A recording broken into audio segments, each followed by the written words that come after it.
can be considered as a combination of two plane polarized light, where plane of polarizations for these two lights these two vibrations are perpendicular to each other. Now, if we consider that there is a light wave passing through a polarizer, suppose this one,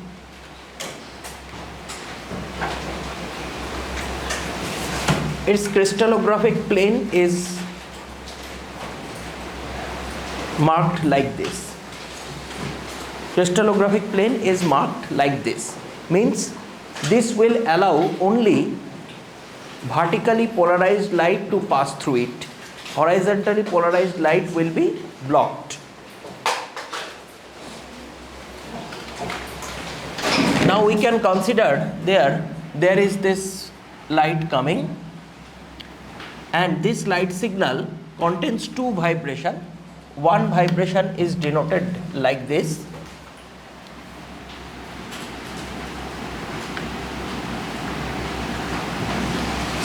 this vibration is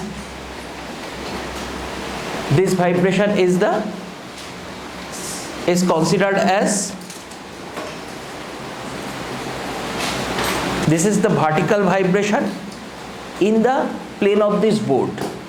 This is the vibration which is perpendicular to the plane of the board, means this dot symbolizes that it vibrates like this, out of the board, inside the board, out of the board, inside the board, like this vibration. And another vibration I consider that is like this.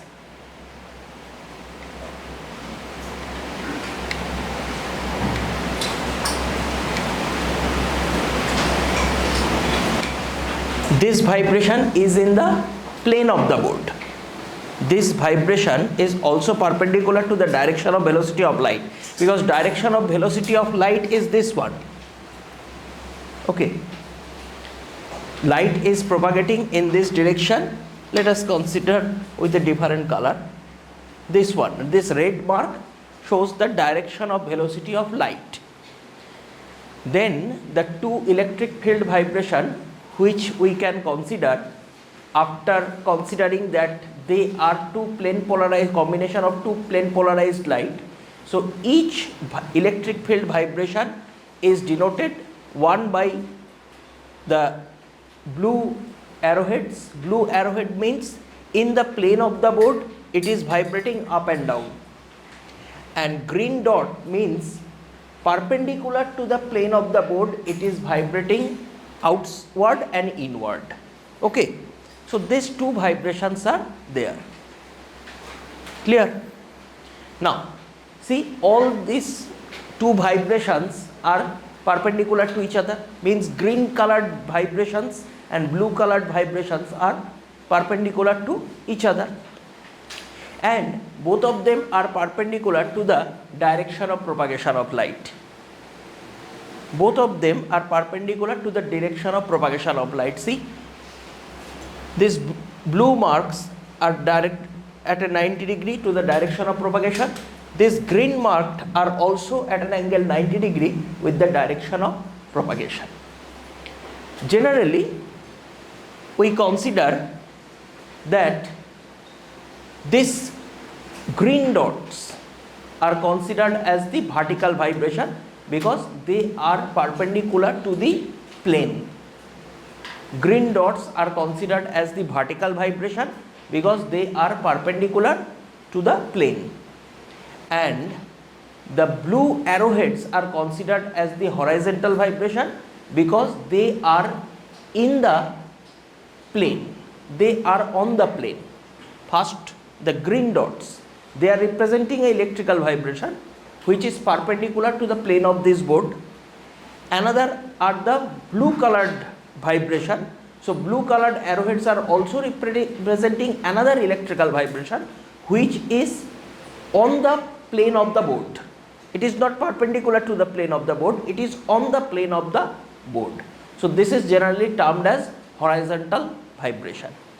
Okay. horizontal vibration, vertical vibration, like this.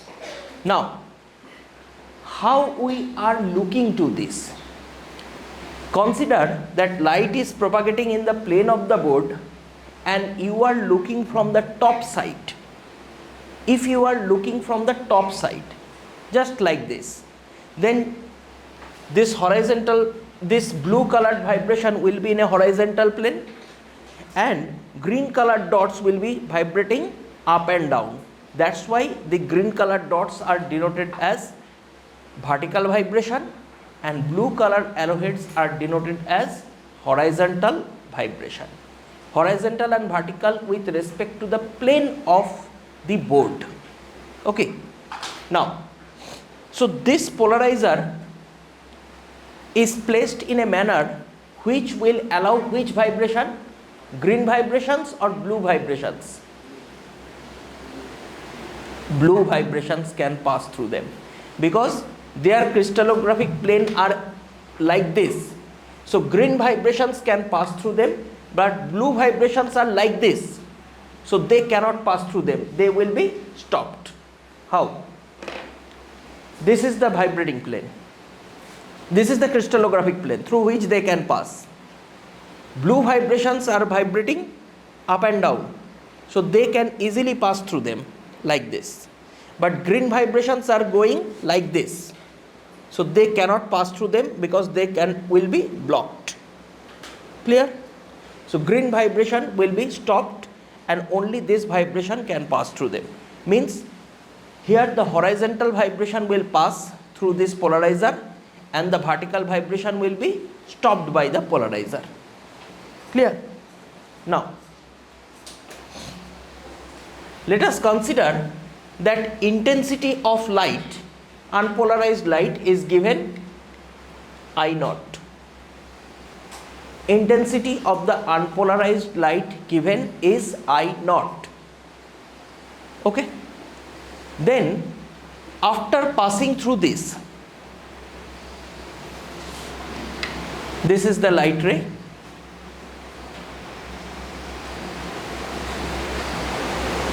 Which vibration survives? Only the green dots will survive. Green dots.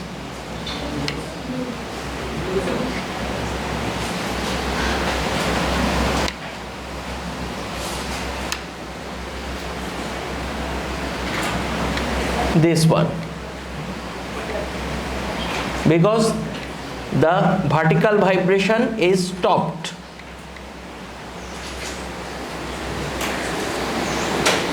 Now see, if we consider that entire light is unpolarized light is consist of two plane polarized light. One is horizontally polarized light, another is vertically polarized light. Then we can say that this horizontal polarized light and vertical polarized light means actually horizontal electric field and vertical electric field are associated with it. Means each electric field, horizontal and vertical, are sharing same amount of field energy because total energy of the electromagnetic wave is actually shared in the fields. Since we consider that unpolarized light is a combination of two plane polarized light, horizontally polarized and vertically polarized, then in the horizontally polarized light there will be half amount of energy in the field, and in the vertically polarized field there will be half amount of energy. So energy per unit area is called intensity.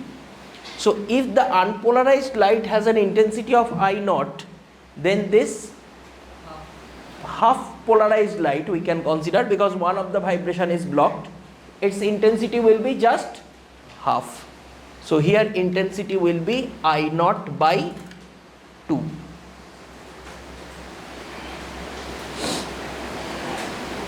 Intensity will be I naught by 2.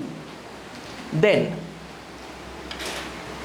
if I consider another polarizer like this,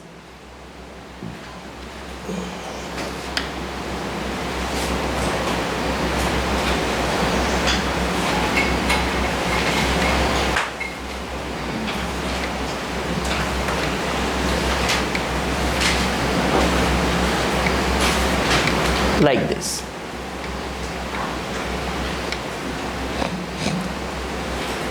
Then after that, what will be the intensity of the light? Let us consider the crystallographic planes of the two polarizers are at an angle theta. Crystallographic planes of the two polarizer are at an angle theta. Means previous polarizer is here, next polarizer is here. So if you put together, then angle between these two lines will be theta. Okay. Then after that, what will be the intensity?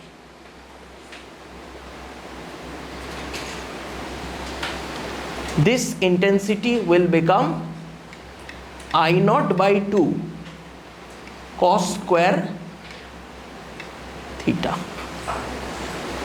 I naught by 2 cos square theta.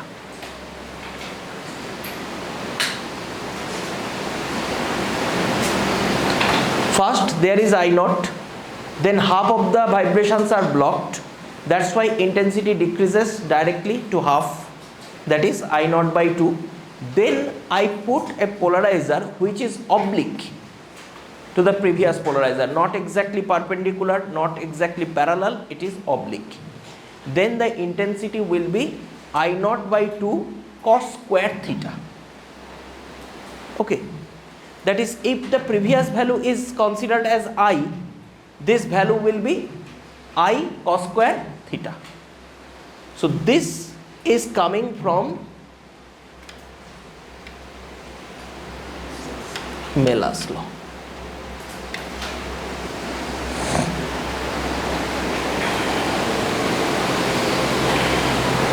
That whenever a polarizer is placed at an angle theta, then after passing through that polarizer, intensity will become I naught. If previously intensity is I naught, then it will be I naught square, I naught cos square theta, I naught cos square theta. But here, previous to this, intensity is I naught by 2, so it is I naught by 2 cos square theta. Okay. So this is termed as Mell's law. Now the question comes here, which vibration should I draw?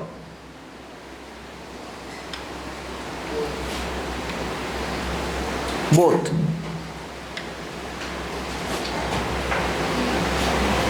Intensity decreases,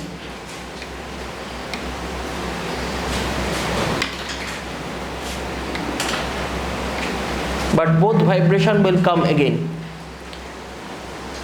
So the vertical vibration which was previously blocked, they will now reappear after this, since I put this second polarizer obliquely.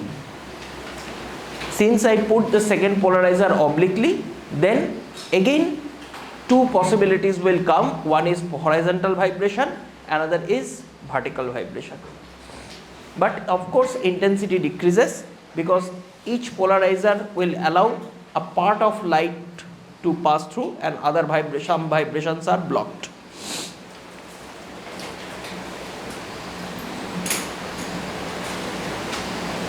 Okay.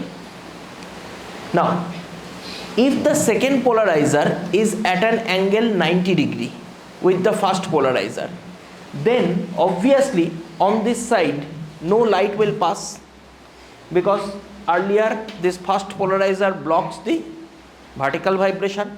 Now if this polarizer is placed horizontally, means at an angle perpendicular to this, 90 degree to this, then the horizontal vibrations are also blocked, and as a result there will be no vibration at all and no light intensity is found here. Then we can say that second polarizer will confirm that the first polarizer completely blocks the vertical vibration, because if first polarizer cannot block the vertical vibration completely, then if you place the second polarizer perpendicular to the first polarizer, then vertical vibration will pass. So if on complete placing this second polarizer perpendicular to the first polarizer, if you find no light, means first polarizer is doing its job perfectly. Then second polarizer actually guarantees that first polarizer is doing its job perfectly. So second polarizer is termed as analyzer. So analyzer means again a polarizer, not a different thing. Okay. So whenever this type of 2 or 3 polarizer problems are given, draw this diagram in the rough, individually find the intensities by using Mell's law, and if it is placed in a unpolarized light is given and placed like this, you can directly write half. Otherwise, if there is an oblique angle, use Mell's law. If 2 or 3 polarizer given, for each step apply Mell's law and you will find your answer. Okay. Now, we will discuss one more topic from this, that is related to the polarizing angle or Brewster's angle. If this is plane interface, we consider this medium is air, this medium is some denser medium, say for the moment glass. It may be any other medium. So we consider for air the refractive index 1, and for glass we consider the refractive index mu. And we also consider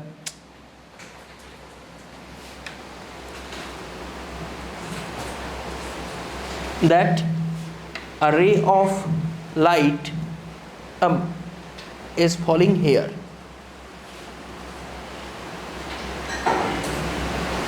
And then it is reflected from this. We consider this normal,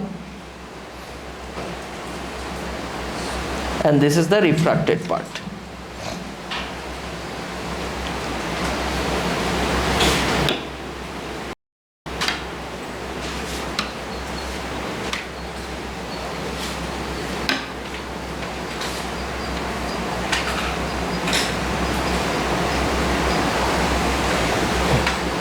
This is given angle I, this is also angle I, this is angle R, and it is said that these two are perpendicular. We have already solved this problem, that where refracted and the reflected rays are perpendicular to each other, and we find here from here that tan I will be equal to mu. So we can write this I equal to tan inverse of mu.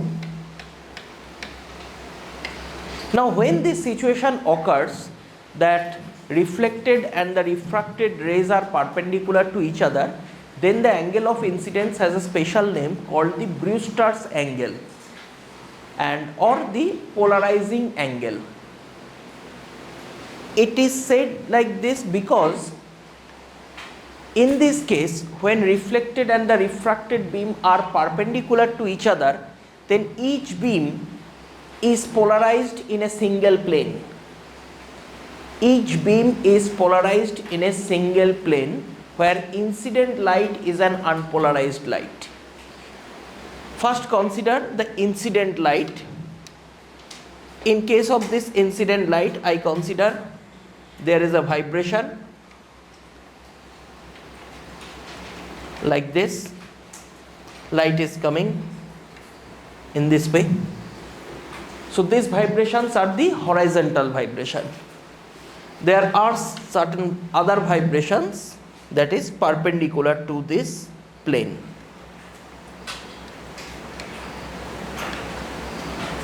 These are the vertical vibrations. So this is an unpolarized light whose plane of vibration can be considered in horizontal plane and in vertical plane. Okay. This unpolarized light strikes the interface at an angle which is calculated by this, that is the Brewster's angle. Now when it will reflect, a part of light will reflect and another part of light will refract, and when this condition is fulfilled, this angle of incidence is this one, then reflected and the refracted beam are perpendicular to each other, and each beam is polarized in a single plane. So each refracted and reflected light ray are now plane polarized light. They are not unpolarized. Now the question is that these two vibration, horizontal and vertical, one of the vibration passes along the parallel ray, other vibration passes along the refracted ray. One will be reflected, another vibration will be refracted. Now which vibration goes where? The yellow dots, are they reflected or they are refracted? Means the vertical vibration.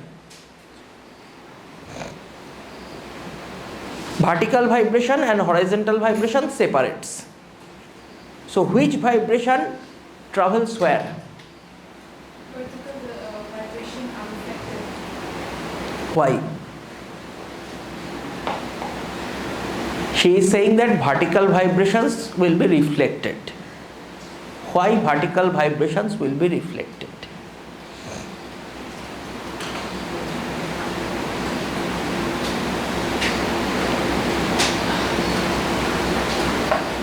Just give me a simple logic that vertical vibration can only reflect and horizontal vibration will be refracted.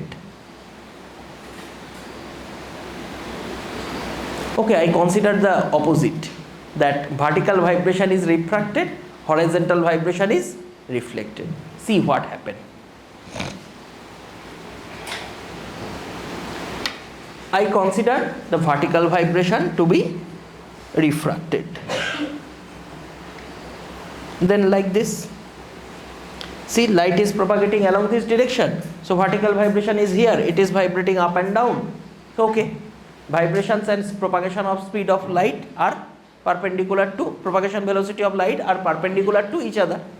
So light is a transverse wave, that condition is still fulfilled. This light is going along this direction, so its velocity is along this direction. Vertical vibration means like this, so they are vibrating like this, out of the plane, inside the plane. Okay, so light is a transverse wave, means with velocity the electric field vibrations will be perpendicular to perpendicular always, so that is still fulfilled. Now take the other vibration, which will be reflected. Here we consider that horizontal vibration will be reflected. So draw the horizontal vibration. This vibration will strike here, then it will move in this direction. How?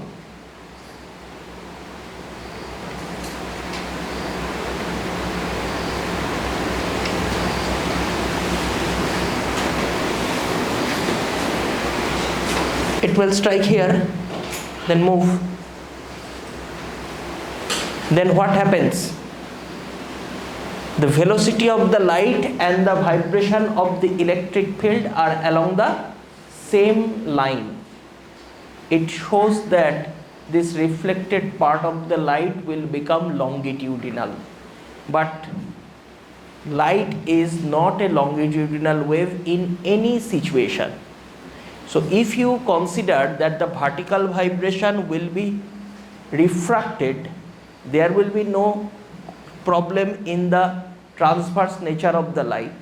But once you consider that horizontal vibration is reflected, you will be in problem, because you have to consider that reflected light will be a longitudinal wave, which is not possible. Okay, so this cannot be. So what occurs actually? See, this vertical vibration will be reflected like this. Now check, light is traveling here, vertical vibration means electric field is vibrating perpendicular to the velocity vector. So this is transverse nature. Clear? Now horizontal vibration will move along this.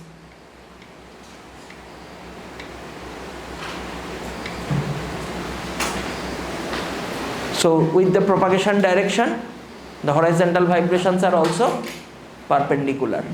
So both the reflected and refracted now you can explain as transverse wave. And light always is a transverse wave.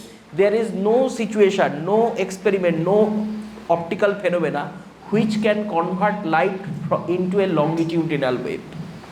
So in this case, if you change the vibrations, that horizontal vibration passes along the reflected wave, then reflected wave will become longitudinal, which is a violation, which cannot be true. And if you separate this vibration in this way, and actually this occurs because vertical vibration is reflected and the horizontal vibration will be refracted. Okay.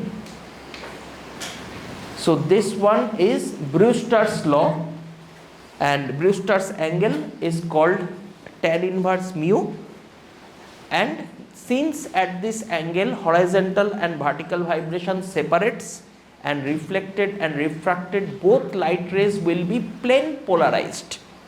Their plane of vibration is confined to a single plane. For reflected ray, the plane of vibration is the vertical plane, and for the refracted ray, the plane of vibration will be the horizontal plane. So that's why this angle of incidence is also called polarizing angle, because at this angle polarization occurs.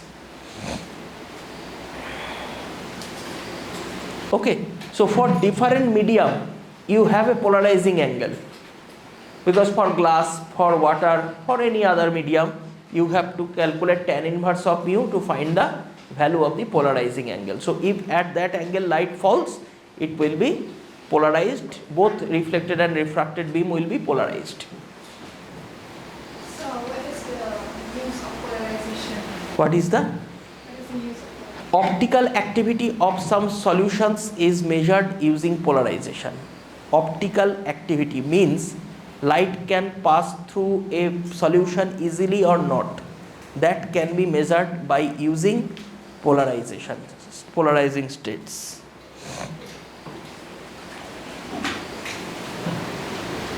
And another thing that many one of you uses already, sunglass, Polaroid sunglass. Now this first case, that whenever you put a polarizer, next polarizer is placed perpendicular to each other, both polarizer are working perfectly, then what happens? In this region there will be no light. You can prepare this one, and sometimes it is said by the astronomical department for visualizing solar eclipse. You cannot see the solar eclipse with the naked eye. Then what happens?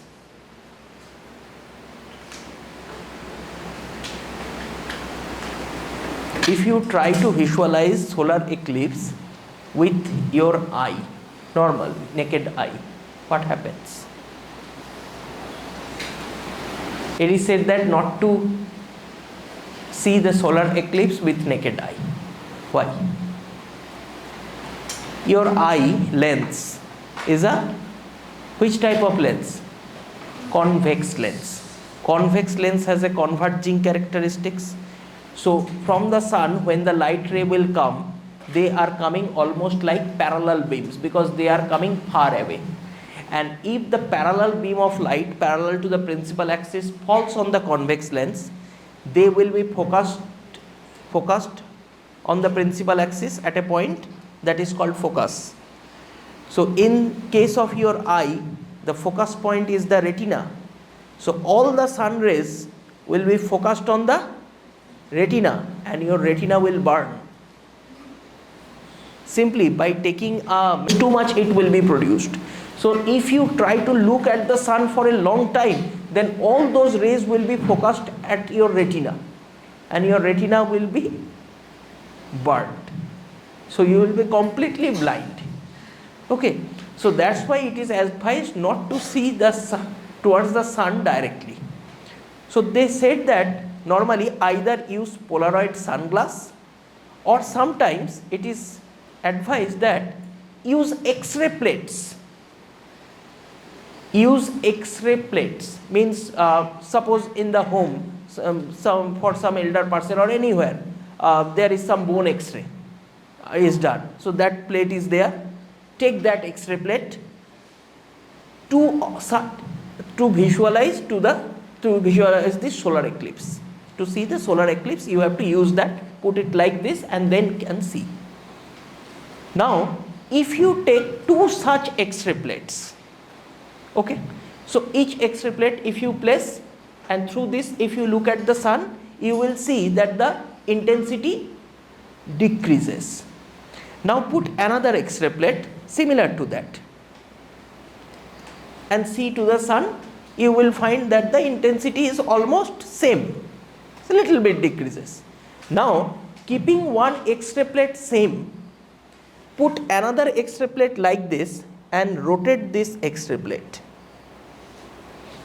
You will find a particular orientation when you cannot see the sun.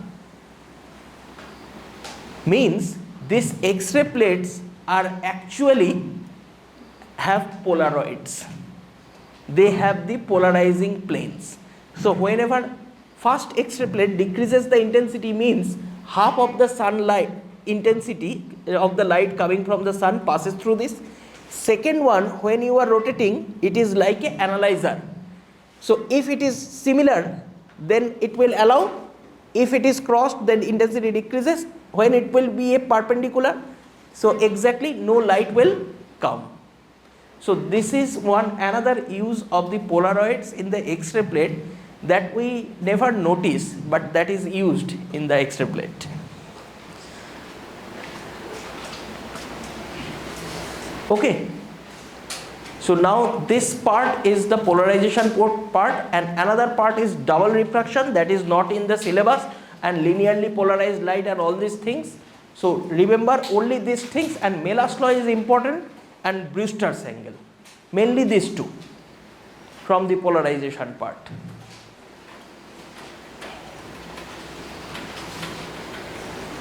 Because many questions are there in your previous mock papers and previous past year papers from the Mell's law. Okay. Now, so after all this, when people started to believe that electromagnetic theory of light is the ultimatum, there is no more theory of light. Because earlier when Huygens proposed the wave model of light, interference and diffraction can be explained on the basis of the Huygens model. But Huygens cannot explain Huygens model cannot explain polarization directly, because polarization is the sole property of a transverse wave. Longitudinal wave will never show polarization. Sound never show polarization effect. Sound shows interference and diffraction effect. And Christian Huygens were only aware of sound and longitudinal waves. So he considered light as a wave, but according to his belief, it is similar to the sound wave, means longitudinal. So that's why when polarization effect comes, Huygens theory was unable to completely explain this phenomena, because sound never show polarization. That's why Maxwell, when modified this entire theory, he considered that light is a transverse wave, because if you consider the Huygens model of wave for explaining light completely, you have to consider it is a longitudinal wave like sound. And another question comes, then how light can pass through vacuum?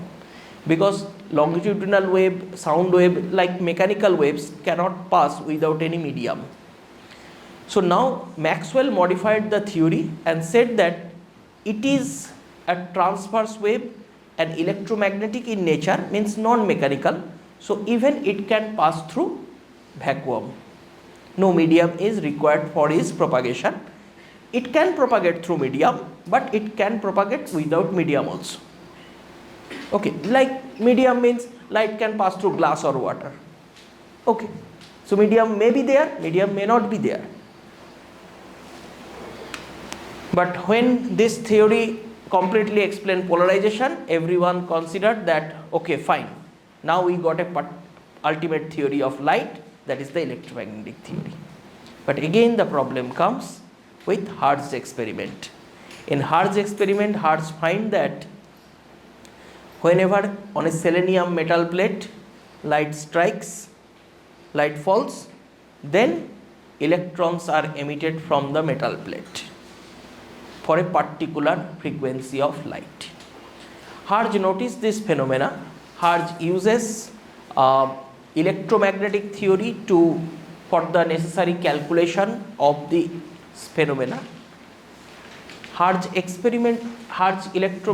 using electromagnetic theory, Hertz calculate that whenever the light falls on the selenium plate, the first electron will be emitted from the plate after almost 10 minutes. After 10 minutes, the first electron will come out from the plate. Okay. Hertz also find that if the intensity of the incident light wave is increased, the emission of the electron starts quickly. More quickly it will start. But the experiment shows complete disagreement with the theoretical calculation. Experiment shows that as soon as the light falls, electrons are emitted from the metal surface. It is not 10 minutes. It may be a gap, there may be a gap, but that is almost 1 nanosecond. 1 nanosecond means nothing to 1 minute. Okay, so it is almost an instantaneous phenomena. Moreover, if you have a particular frequency of light at which you got the emission and you take another light of lower frequency, you will find that whatever be the intensity, increase in intensity, not a single electron will come out from the surface. But above a particular frequency, if the intensity is very low, still electron comes out from the metal surface. So that is again saying that intensity has no control over the emission of the first electron. Over the starting of this phenomena, intensity has no control. It is the frequency which can control the starting point of the phenomena. Okay. So Hertz announces that electromagnetic theory was unable to explain this phenomena. Then the Einstein came and Einstein explained it on the basis of quantum theory, which was earlier used by Max Planck to explain the black body radiation. Because Max Planck considered that from black body, if there is a radiation occurs, that energy radiation will be not like a continuous spectra like wave-like nature. They are like energy packets. These packets having energy each packet having energy h nu, that is considered by Max Planck. Einstein uses the same concept, saying that light is like that energy. So light in this case is behaving like energy packets, and each light energy packet is termed as quantum of light, which was later named as photon.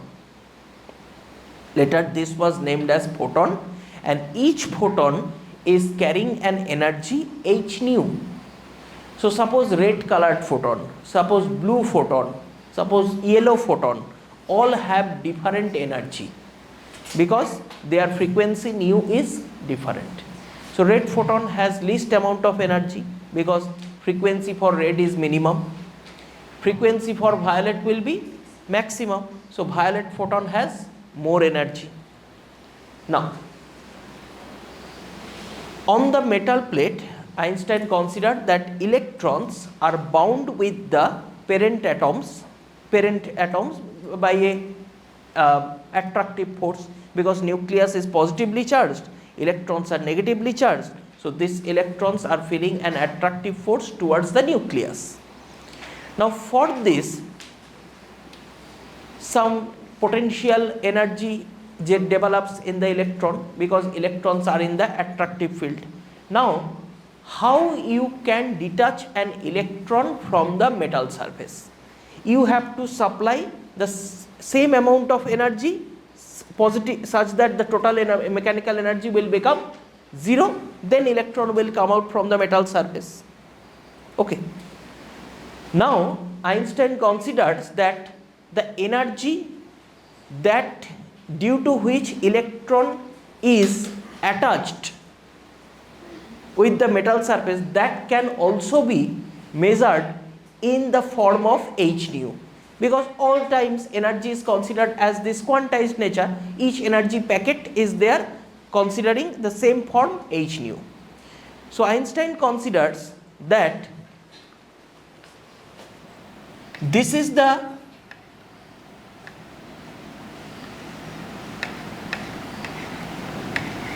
energy, minimum energy, which is required by the electron to come out from the metal surface. Minimum amount of energy. It is denoted as W naught, called the work function. Work function. This work function is considered as h nu naught, where nu naught is called the minimum frequency which is required to deliver this energy, called the threshold frequency. Nu naught is termed as threshold frequency and W naught is called the work function. Sometimes you may find it is W simply, or better to write simple W, no naught or etc.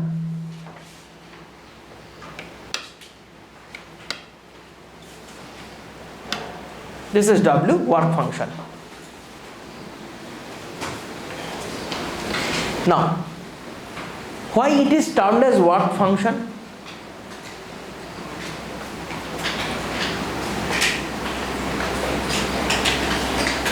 Why it is not given the term minimum energy? Why it is termed as work function?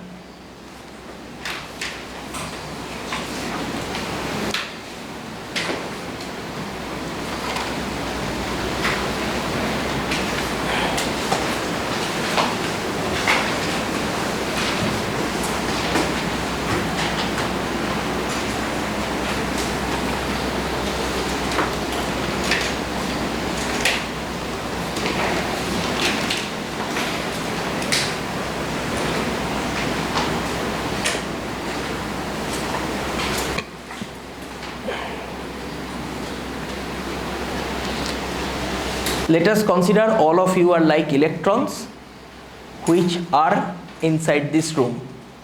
Suppose this camera of the room is the nucleus, it's positively charged, so all of you are attracted towards the camera. Clear? Now, I want to remove any one of you from this room. What we have to do? What I have to do?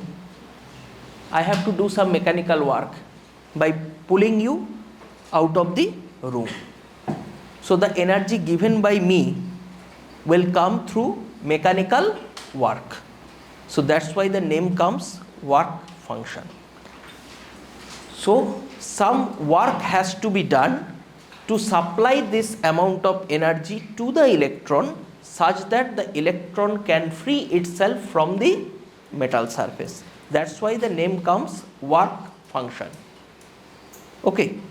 So this work function is h nu naught, where nu naught is the threshold frequency, because since different photons have different wavelength and different frequency, then their energy will be different. So this energy packet for blue photon, for green photon, for red photon are different. So that's why a minimum energy is frequency is required, which is termed as threshold frequency. Below this frequency, the photon having that energy which is not sufficient to move the electron out of the metal surface, to free the electron out from the attraction of the metal. So that's why this is taken as the threshold frequency. Now Einstein considers that the incident light on the metal surface having some energy which is denoted by E. It is also of this form h nu. H nu, where nu is the frequency of the incident light. Okay. Now, Einstein considered that when this energy is given to the electron, then electron will be free from the metal surface and remaining amount of energy, if there, then it will be converted to the kinetic energy of the electron.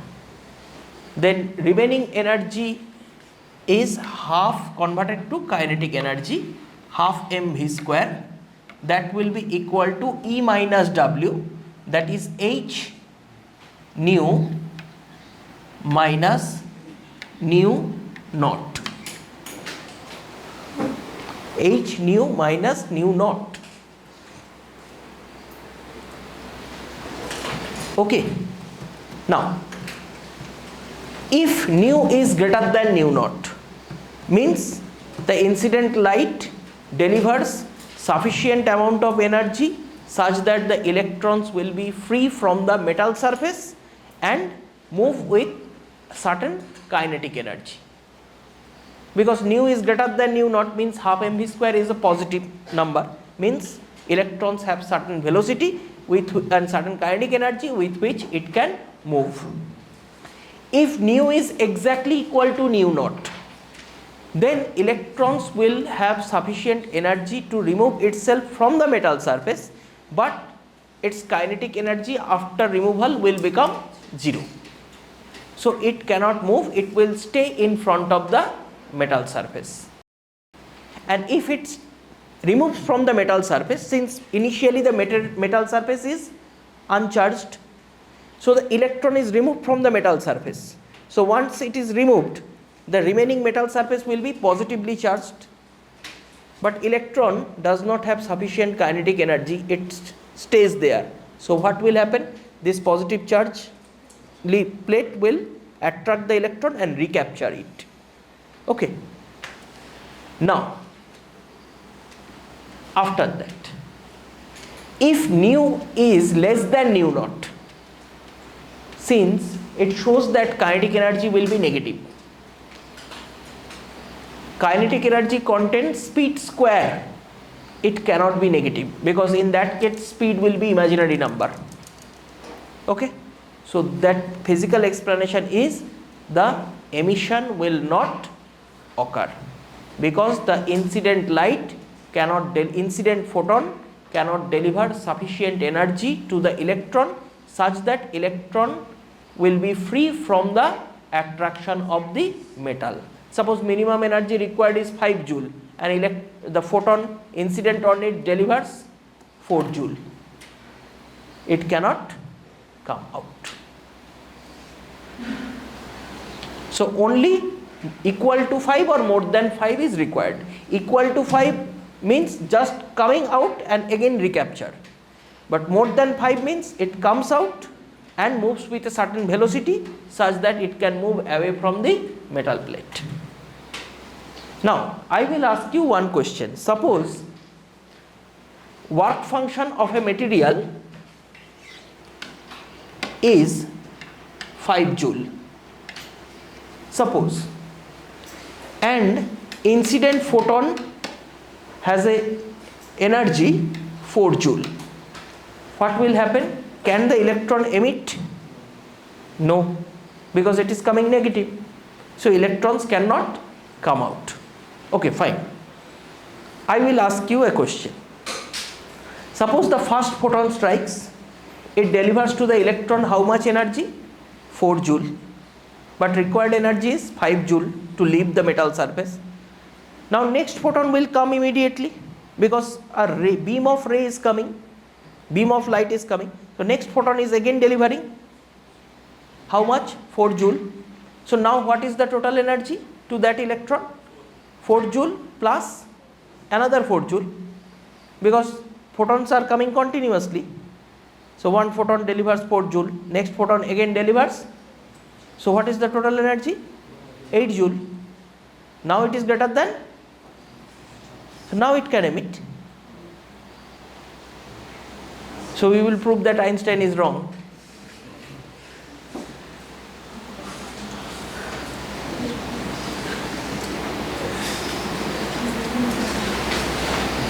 First photon delivers 4 joule. Okay, see, it 5 joule required, it is not sufficient, so it will not coming out. After first photon, the second photon strikes. Second photon delivers further 4. So 4 plus 4, 8. Now it is greater than 5, so it will come out.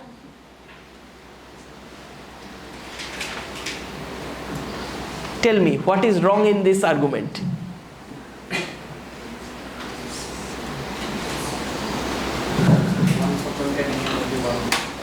One photon can?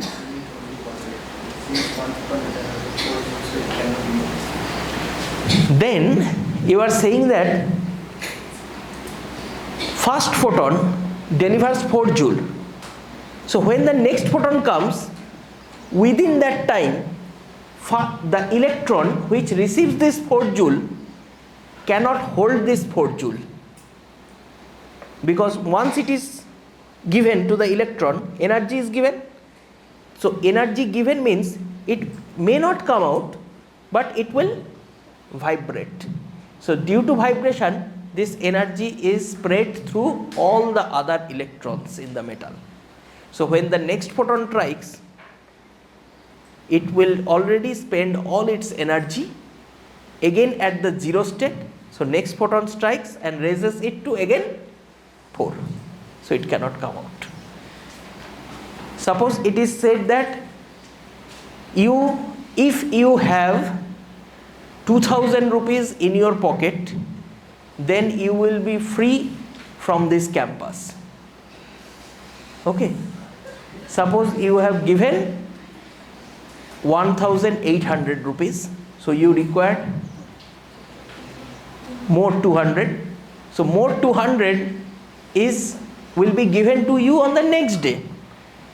But with this 1800 rupees, you are so happy, you will spend all the money on the next day, when you will get again 1800 rupees. You have only 1800 rupees, that will not allow you to come outside this campus, because 2000 exactly has to be given. So the same thing, photon requires 5 joule, it gets 4 joule, but it cannot store. It will immediately move, vibrate too much and spend all this energy. So this one is considered as the Einstein's photoelectric equation. You can also write this nu in terms of lambda by writing nu equal to c by lambda. Similarly, this nu naught will become c by lambda naught. So you can write this one as half m v square hc into 1 by lambda minus 1 by lambda naught. Any of this form can be considered as this form, or finally we will write another form. All this form, any one of this form you can consider as Einstein's photoelectric equation.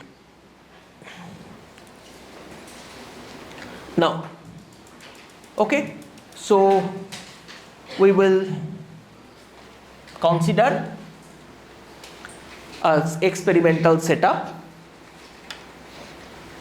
like this.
Okay. This one is considered as a selenium metal plate. This yellow line, selenium metal plate, which is considered as the cathode. And another metal plate is there, which is anode. It is normal metal plate, it is not selenium, copper or anything, which is considered as the anode.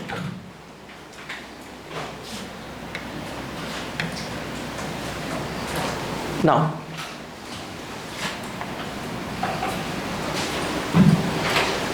this entire green colored cover, it is a glass container in which these two metal plates are placed. Inside portion is vacuum. Inside the glass, it is vacuum.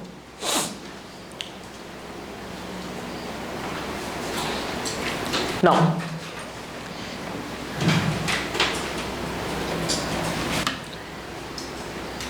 through this glass, we can consider that light is falling on this metal plate. Light is falling on the metal plate through this glass. And we consider this incident light photon have an energy greater than work function such that electrons will be emitted from the selenium plate, and electrons have sufficient kinetic energy. Electrons is moving with certain kinetic energy. Now, when these electrons are emitted from the plate, the electrons have some kinetic energy, and with that kinetic energy, the electrons is moving towards this direction, opposite to the plate. Now, what happens? Some of the electrons will only reach to the anode plate, but not all, because some electrons are attracted by the selenium plate again, because after removal of some electron, selenium plate is now positively charged. So selenium plate will try to attract the nearby electrons in front of it. As a result, few number of electrons can only reach the anode plate. Remaining electrons cannot come out from the anode plate. And as a result, you will find that just the emission begins, and after that there will be a cluster of electron in front of the cathode, that is selenium plate, which is called a space charge. This region of the cluster of the electron in front of the anode plate is called the space charge. And due to space charge, further electrons cannot emit, because while the further electron try to emit, this space charge will repel it, because space charge is an electron cloud. So this electron cloud will repel the further electrons. As a result, further electrons emission will be stopped. Then we have to prepare a situation in which this space charge, that is electron clouds, will be removed from in front of the cathode plate. I have to remove this electron from the cathode plate such that further electron can come out from the selenium plate continuously. On a continuous basis, electron should come out from the selenium plate. That's why I have a space charge, means electron clouds. Okay. Now, why space charge gathered there? Because the remaining selenium plate will be positively charged and it will try to pull those electrons. Now, if I can prepare another attractive agent in this setup which will try to pull the electrons strongly such that all the electrons are attracted towards the anode, then the space charge will be removed from the front position of this selenium, and then further light will fall and electron can come out. Okay. Then for that the anode should be highly positive. Anode plate should be highly positive with respect to the cathode. How we can do that?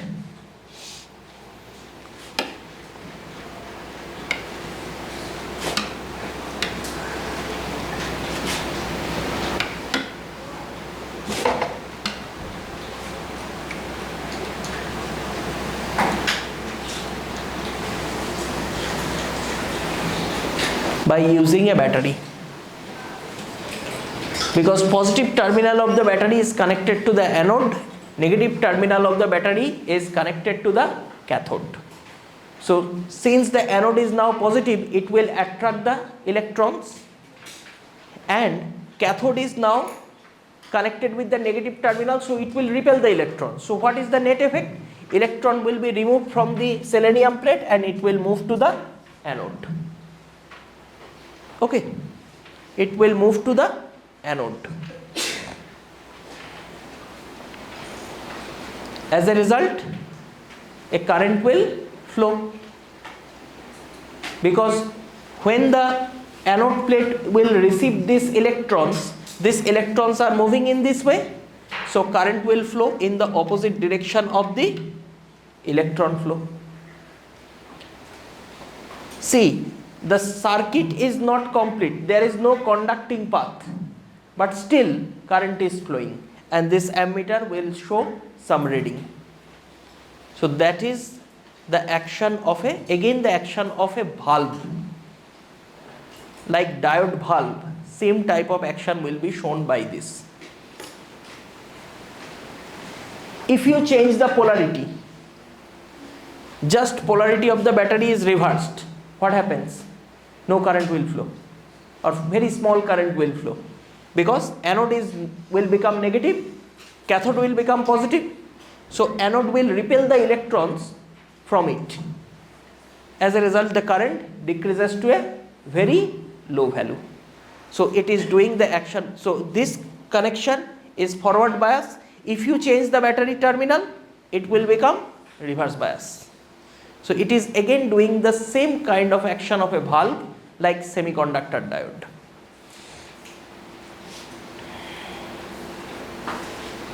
Okay. Which diode is prepared like this?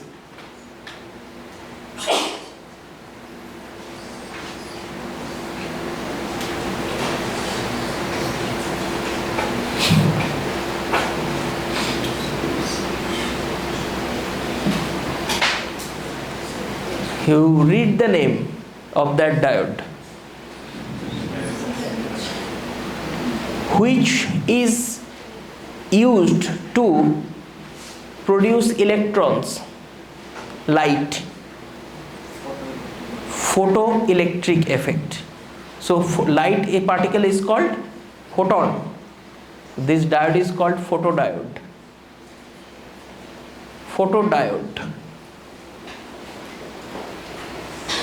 used in solar cell. Light is used to produce electrons, as a result electricity will be produced.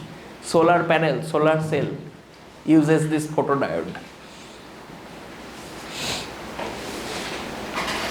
Okay, now, so this is the forward bias connection, and in forward bias connection the current will flow to a very large value, and electricity is conducted through this photodiode.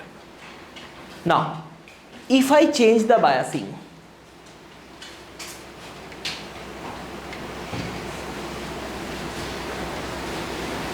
what will happen?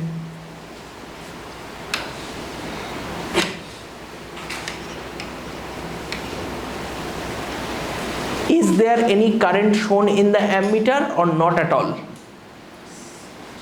Some current is still shown in the ammeter, but very small, of the order of microampere range. Previously if it is milliampere range, now it is in microampere range. But still some small current will be shown. This current will flow like this.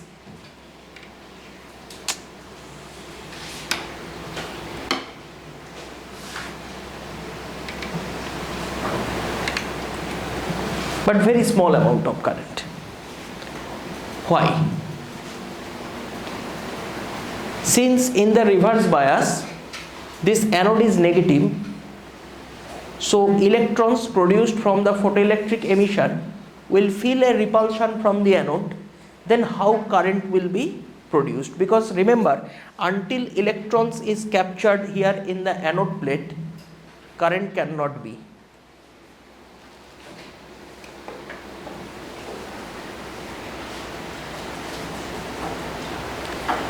Because some electrons after removal from the selenium has sufficient kinetic energy such that it will repel, anode will repel, but still they have sufficient kinetic energy to strike the anode plate.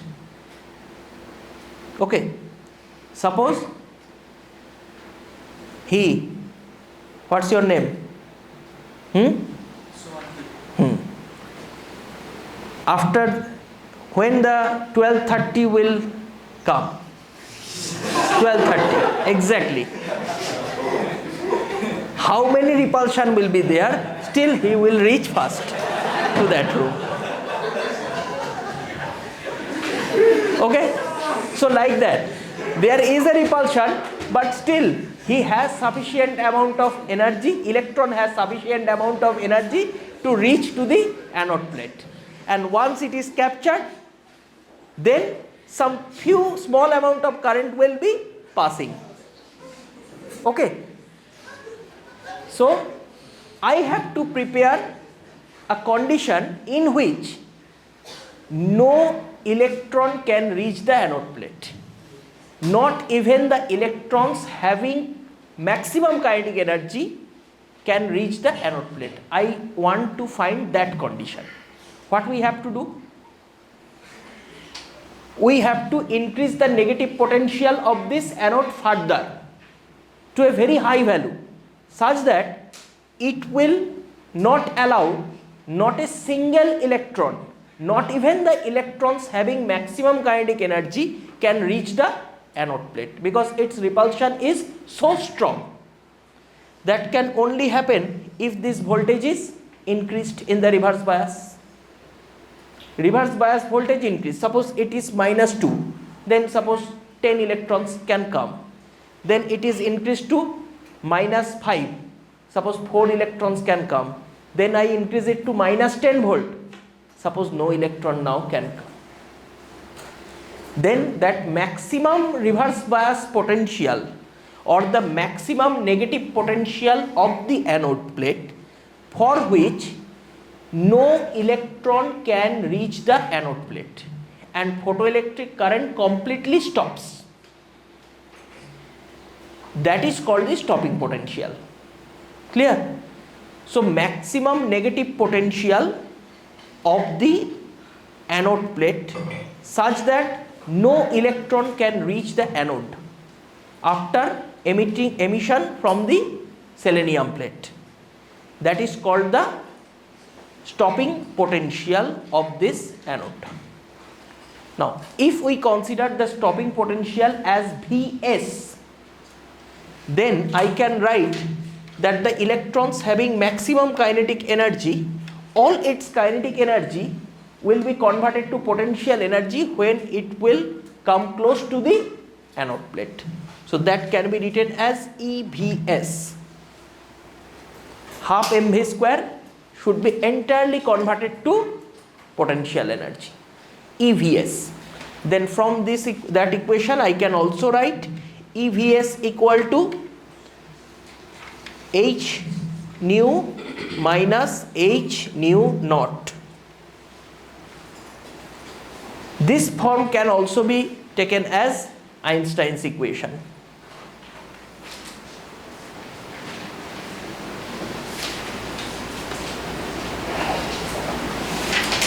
EVS together called stopping potential or EVS is stopping potential.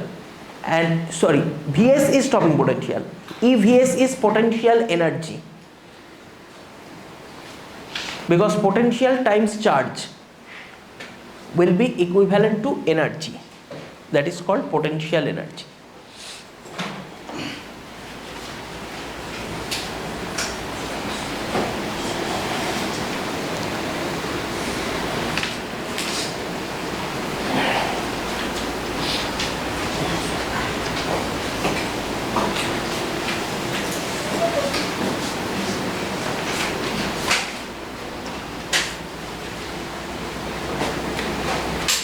Now, Vs can be written as h by E into nu minus h nu naught by E.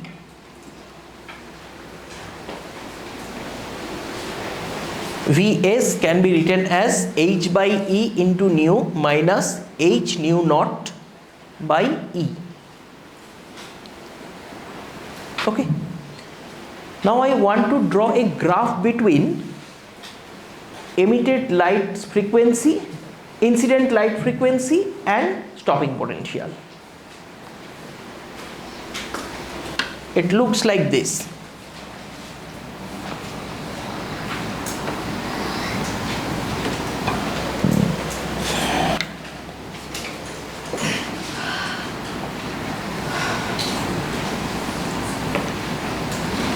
I draw it for two different metals.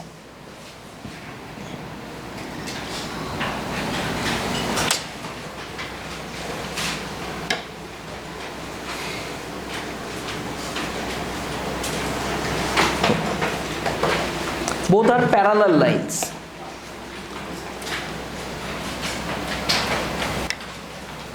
Suppose first metal is selenium, second metal is indium.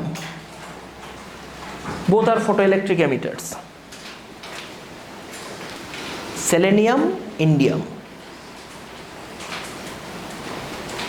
This axis represents nu and this axis represents stopping potential, Vs. Okay. Because these are the equations of a straight line. Why straight line? Because see, if you put nu equal to 0, nu 0. Nu 0 means which point? This one, origin. And if you put nu 0, Vs is not 0. Vs has some negative value. So it starts from the negative axis. And since it is equation y equal to mx plus c format, so it will be a straight line with a positive slope. Positive slope means this angle should be acute angle.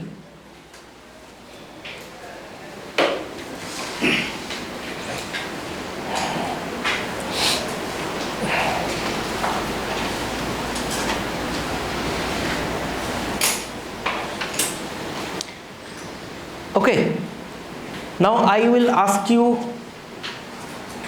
certain questions. That is,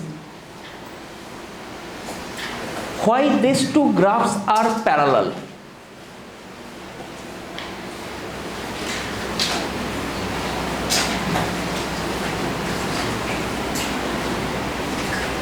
Is there any possibility that they may not be parallel to each other? Correct. The slope will be same. For indium and for selenium, for any photoelectric emitter, if you plot this graph, you will find the graphs will be same. Because, check, what is the slope of that equation? Vs equal to h by E into nu minus h nu naught by E. What is the slope? H by E. But for all metal, h by E will remain same. H is Planck constant and E is charge of an electron. So h by E will not vary from metal to metal. As a result, for all metal, if that is a photoelectric emitter and you will draw this graph, the graph will be parallel to each other. Only the y-intercept, negative y-axis intercept will be varying, because negative y-axis intercept will actually measure this quantity. What is that quantity? Work function measured in electron volt unit. H nu naught, if that is in joule, H nu naught by charge of an electron, that is same work function which is measured in electron volt unit. So y-intercept here is giving work function, and different metal have different work function because the electrons of the metal are attached to their nucleus with different amount of energy. So somewhere the attraction is stronger, somewhere the attraction is weaker. So weaker attraction means low work function, low magnitude of work function. So in this case, suppose selenium work function is suppose -2, for this one -3, then which material is better for photoelectric emitter? Selenium, because only 2 joule of energy is required to free the electron from the selenium, but 3 joule of energy has to be given to free the electron from indium. So selenium will be a better photoelectric emitter. Okay, because if it is lower, then means work function increases, so more energy has to be supplied to free the electron from that particular metal. So low work function is required for photoelectric material. Okay.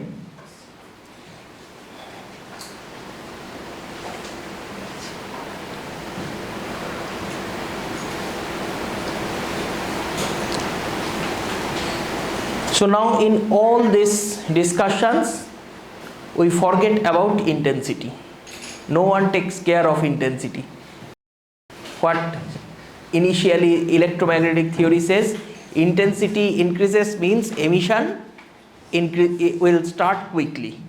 But entire Einstein and all this Einstein's theory says that frequency, work function and all this, and we forget completely about intensity. Now, what is the role of intensity in this entire photoelectric effect? Is there any role of intensity in the photoelectric effect? Intensity increases means photocurrent will increase. But first, above the threshold frequency, the emission should start. After that, if you increase the intensity, then the amount of photocurrent will increase. But if the emission will not started, then intensity increases does not mean anything. Okay, so remember only this part, that intensity has only one effect. Once the emission started, means you have to apply a frequency greater than threshold frequency. Light should have a frequency greater than threshold frequency. Then you can increase the intensity of this light, and then photocurrent's magnitude will increase. Because intensity increases means energy per unit area will increase. So more and more electrons will now emitted. So the charge, amount of the charge will increase, so the current magnitude will also increase. Okay, so this is the photoelectric effect. So can you explain again about stopping potential and work function? Stopping potential and work function? Okay, fine. I will give you a practical example. First one, the work function. Suppose all of you are in this campus. Okay. So if someone asks you, come out from this campus and I will give you 1 crore rupees, what you will do? Leave the campus. Okay. So that is the work function. So the minimum amount of energy that is required to leave the metal surface, that is the work function. Someone says that, okay, I will give you 500 rupees and leave the campus. You will what? 500 rupees. Go with your 500 rupees. I will not leave the campus. The same thing. So if the energy that is given is less than the work function, the electrons will only vibrate, distribute this energy throughout the metal, and it will not come out from the metal surface. So the minimum energy that should be given to free the electron from the metal surface, that is the work function. Okay. Now the stopping potential. Once it is emitted, this metal plate will become positively charged. So they will try to attract, and as a result some electrons are clustered. So I prepare a forward biasing previous battery. This side is larger, so this is positive. So this positive terminal of the battery attracts. As a result, the space charge will be removed and electrons are coming and current is flowing through the ammeter and entire circuit. That is a forward bias connection. Now you try to prepare a situation in which no electron emitted from here can reach the anode plate. No electron emitted from selenium can reach the anode plate. Then what do you have to do? First you consider that I will apply no battery, but still some electron can reach, because electrons while coming, they are actually emitted because of this radiation. So radiation may provide more energy than the work function. So electrons have certain kinetic energy. With that kinetic energy, it can move forward and can reach to the anode plate. And once it is reached to the anode plate, then it is a simple wire connection. So it will pass and it shows current. Now we want to stop the current completely. Means I have to ensure that is not even a single electron can touch this anode plate from there. So what we have to do? We have to stop the electrons. Electrons are negatively charged. So once I give this potential, this is negatively charged. So negative charge will repel the negatively charged electron. Negative anode will repel the negatively charged electrons. Okay. But even some electrons still have sufficient kinetic energy. So it try to stop, but even it will go there. So what we have to do? We have to increase the resistive force. So how can we increase the resistive force? By increasing the negativity of this terminal further. So that particular voltage, negative voltage of the anode, when we can ensure that not even the electrons having maximum kinetic energy can touch this anode plate. That is called the stopping potential. Okay. Okay, take a small break, and after that we will discuss the atomic structure and all these things, nucleus.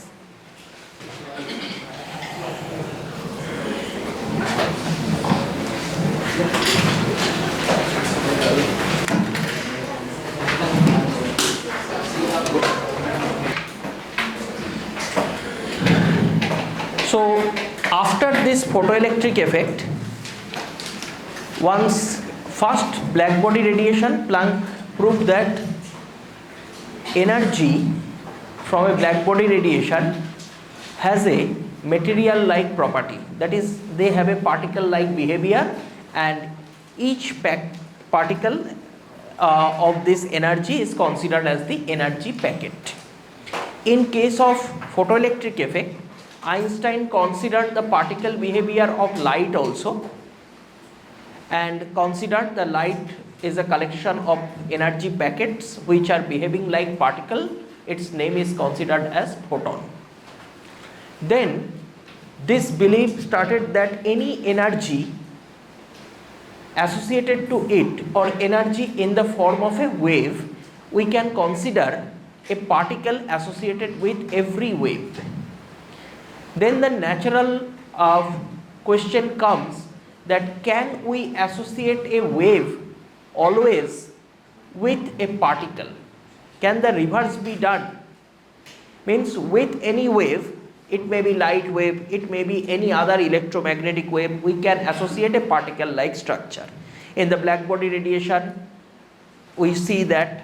In the photoelectric effect, we see the same thing, and this particle was considered as photon.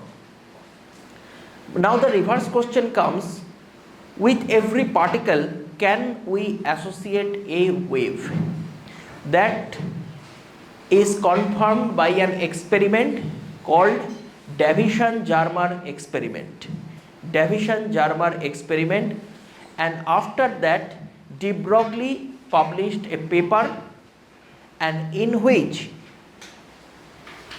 this relation was found that lambda is directly proportional to 1 by p, means to every particle having momentum p, it should be a moving particle, okay, to every moving particle having momentum p, we can associate a wave whose wavelength will be inversely proportional to the momentum of that particle. Wavelength will be inversely proportional to the momentum of that particle. Okay, this wavelength is termed as de Broglie wavelength. De Broglie wavelength, and later the relation is confirmed that lambda equal to h by p, where h is that Planck constant. Planck constant.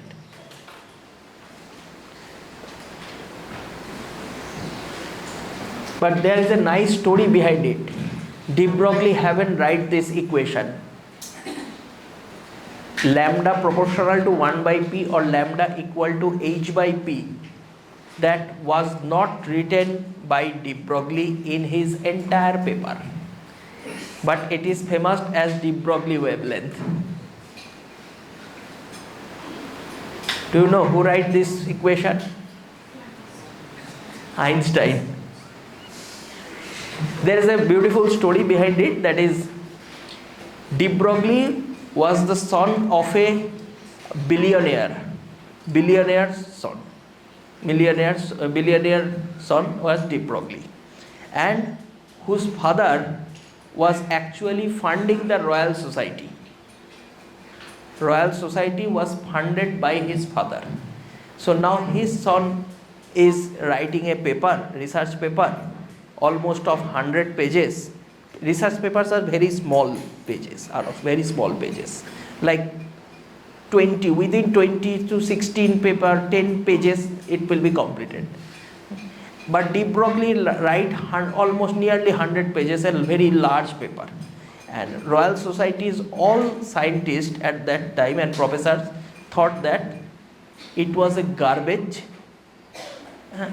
given by a very billionaire son, but we cannot reject it. But if we reject, then his father will stop the funding for the research. So that's why they are very anxious how to bypass this situation. And in the meanwhile, Einstein got that Nobel Prize earlier. So Einstein was very famous at that time, and Einstein visited London Royal Society.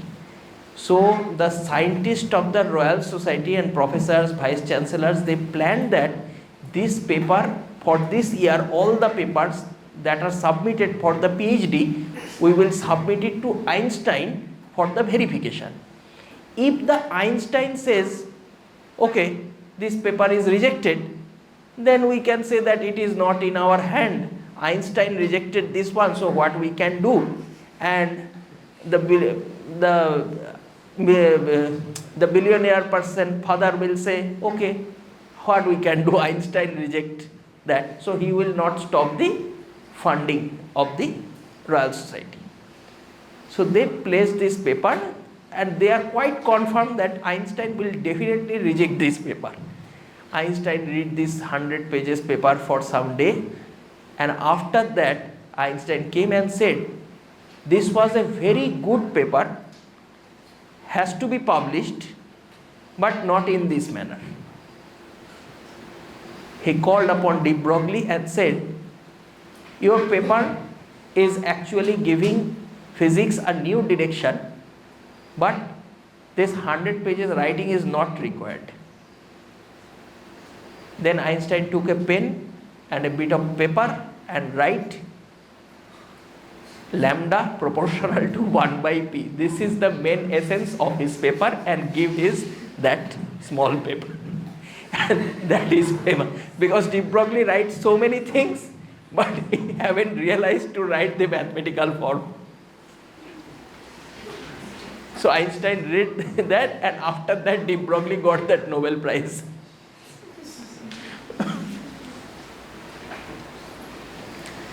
So this is that famous formula, lambda equal to h by p. It shows that if the momentum of a particle increases, then its wavelength, its associated wavelength will decrease.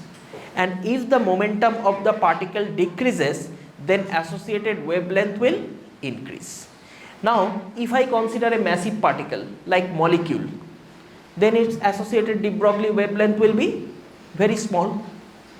So, these molecules cannot be treated as a wave.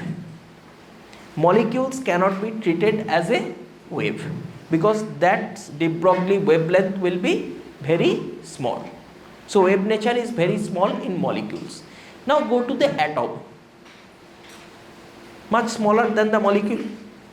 So, its de Broglie wavelength increases. So, you can consider atom as if it's a wave. Now, go to the electron. It is much smaller. So, its de Broglie wavelength will be larger.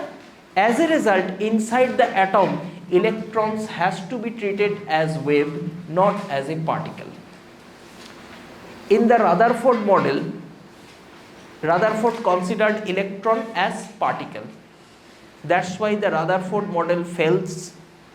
It cannot explain why electrons are not radiating while it is moving with centripetal acceleration. Okay. Now, in the Bohr model, Bohr considered a semi-classical model because somewhere Bohr considers electron as particle, somewhere Bohr considers electrons as wave. So both properties are incorporated. So that model is a semi-classical model. So that's why in the Bohr model, some phenomena can be described, some phenomena cannot be described. The complete model was given by Sommerfeld. Sommerfeld model. Sommerfeld model considered the entire quantum mechanical behavior of the electron by considering electron completely behaving like a wave.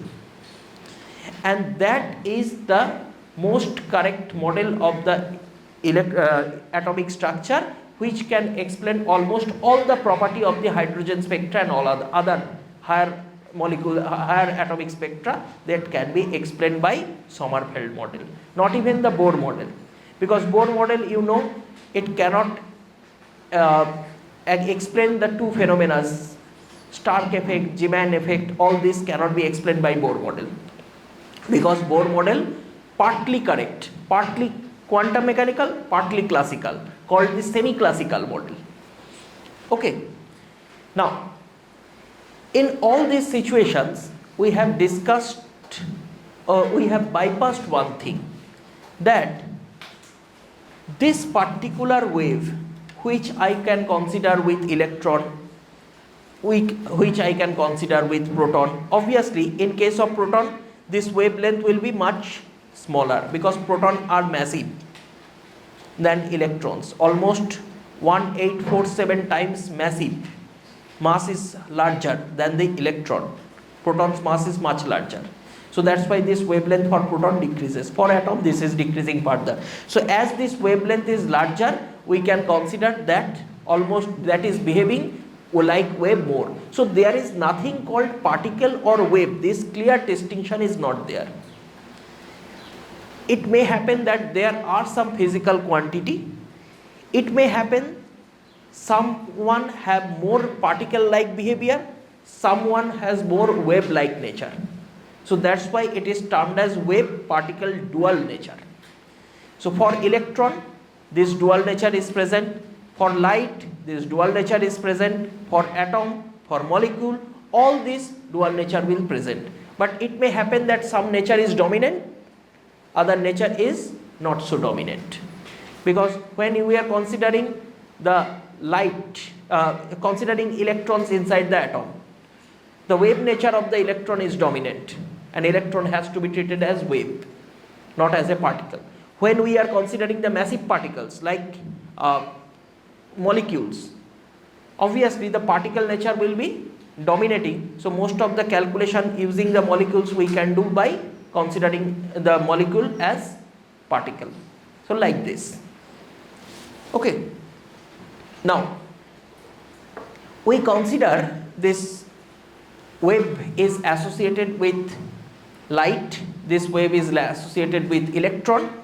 Suppose normally we consider electron as a particle, we consider proton as a particle. So with all this we can associate a de Broglie wave having some wavelength. For electron, that wavelength is longer. For proton, that wavelength is shorter. For atom, that wavelength is much shorter. Now, which type of wave this one is? Is it a transverse wave or is it a longitudinal wave? The wave that we consider with electron or proton, called the matter wave, represented by this de Broglie wavelength, or someone call it de Broglie wave. Which type of wave it is? Is it a transverse wave or is it a longitudinal wave? If someone asks you, what is the nature of a matter wave? Is it a longitudinal wave? Is it a transverse wave?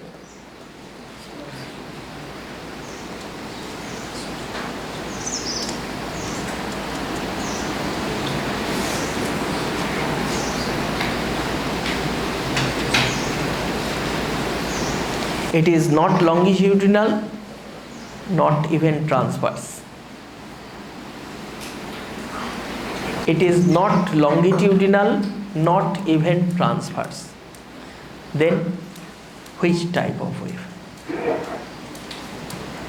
The name actually is probability wave. Probability wave. Not like any longitudinal or transverse wave, it is a probability wave. Means it just gives you the probability of determining the particle in a wave state, wave-like nature, or in particle-like nature. So if lambda increases, means it is most probable to have the particle with wave property, to have the object with wave property. If lambda decreases, means it is less likely found to be like a particle. So that is called the probability wave. Okay. So for electron, if you find lambda is very large, then it is most likely, electron is most likely found like a wave. If lambda is small for electron, then you will find that electron in this case most likely behaving like particle. So that's why it is termed as probability wave. Planck constant is a very small number. If you put h tends to 0, then what happens?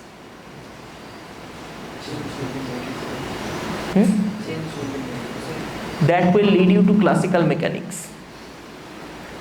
Means Planck constant tends to 0 means wavelength and momentum. These two, wavelength denotes position basically, and momentum denotes the particle's motion. These two can be measured simultaneously if h tends to 0, but h is not 0, so it says that wavelength and momentum, that is position and momentum, cannot be measured simultaneously, which was a demerit of the Bohr atom model, because Bohr atom model considered that momentum and position can be measured simultaneously. And which law says that momentum and position cannot be measured simultaneously for an orbital electron? Heisenberg uncertainty. Because of that Heisenberg uncertainty, this h is coming. In Heisenberg uncertainty, you have studied in chemistry, I think. Delta x, delta p, x means x component of momentum. It should be greater than equal to h cross by 2, means h by 2 pi, h by 4 pi. H cross is called the reduced Planck constant, means h by 2 pi is written as h cross. This is the minimum uncertainty that will always be present in your experiment. By no means you can remove this uncertainty. This is not a fault of your experimental device. Nature will not permit. There is one very beautiful experiment. Suppose there is a long string, a long thread, like one end of the thread is connected to that side on the wall and other end is in my hand. Okay, I can produce a jerk first time. Next time I will produce continuous jerk, continuously. A repetitive jerk is given, periodic jerk. Then I want to draw these two diagrams of two cases and ask you two questions.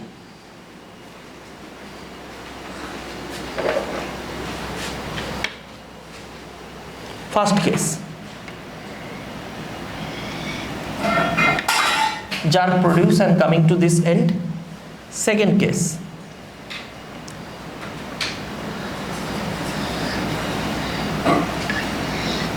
like this. Okay, now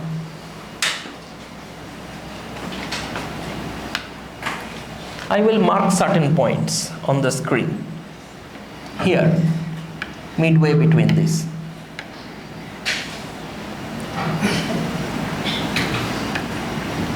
One, 2, 3, 4, 5, 6, like this. This is 1, this is 2, this is 3, this is 4, this is 5, this is 6. Okay, this is at 2. So this is your x coordinate. Consider x coordinate. This is some origin 0.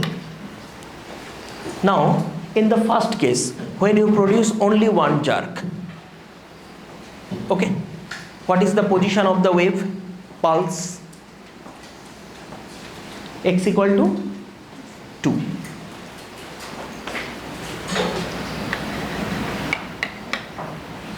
The question is, what is the position?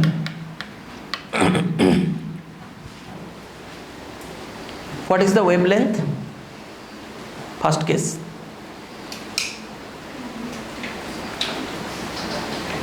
Crest is not there, trough is not there.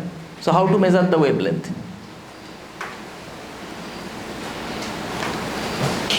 For that first part, single jerk, find the wavelength. Not possible. Wavelength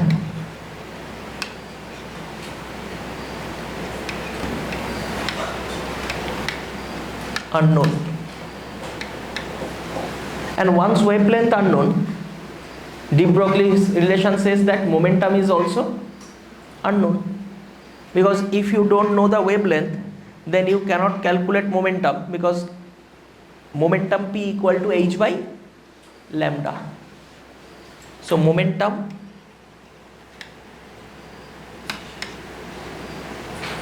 unknown. Okay, position of the wave is known, but momentum of the wave is unknown. The next case, what is wavelength?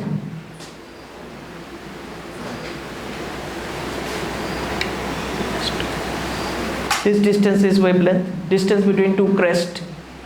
So that is 5 minus 3, that is 2. So now wavelength lambda equal to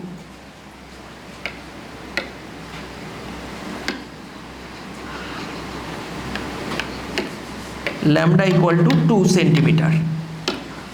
So momentum P equal to h by 2. So it is known. Tell me the position of the wave on the string. What is the position of the wave?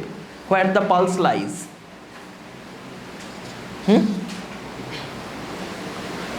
Where? Here is no pulse. There, everywhere. So what is the precise position? I don't know. So what it gives? If you can measure the position completely, you cannot measure wavelength. As a result, you cannot measure momentum. Momentum will be uncertain. If you measure wavelength and momentum, position will become uncertain. That is uncertainty. That is Heisenberg uncertainty. See, if you measure one thing completely, other thing you cannot measure. When both of these are comparable measurements, because momentum and position, their measurements are depending on each other. So if you measure one thing completely, means you are destroying the chance of measurement of the other variable. So first thing, wave is, let us consider a particle. So this particle is stopped. Particle will be fixed at position. Okay.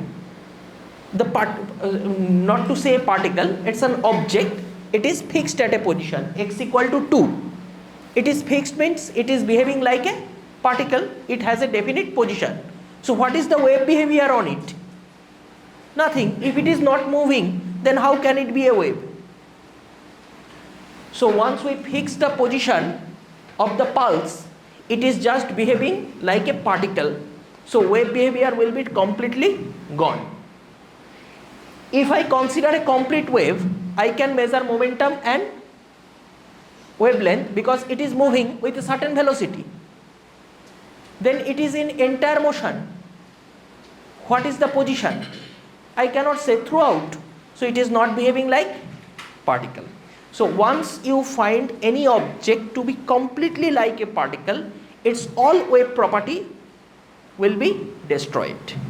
And if you find any object as completely a wave, its particle property is completely destroyed.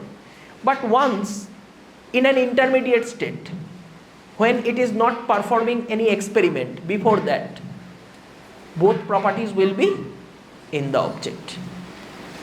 So that's why Einstein considered that light and all these things have the dual behavior or dual nature.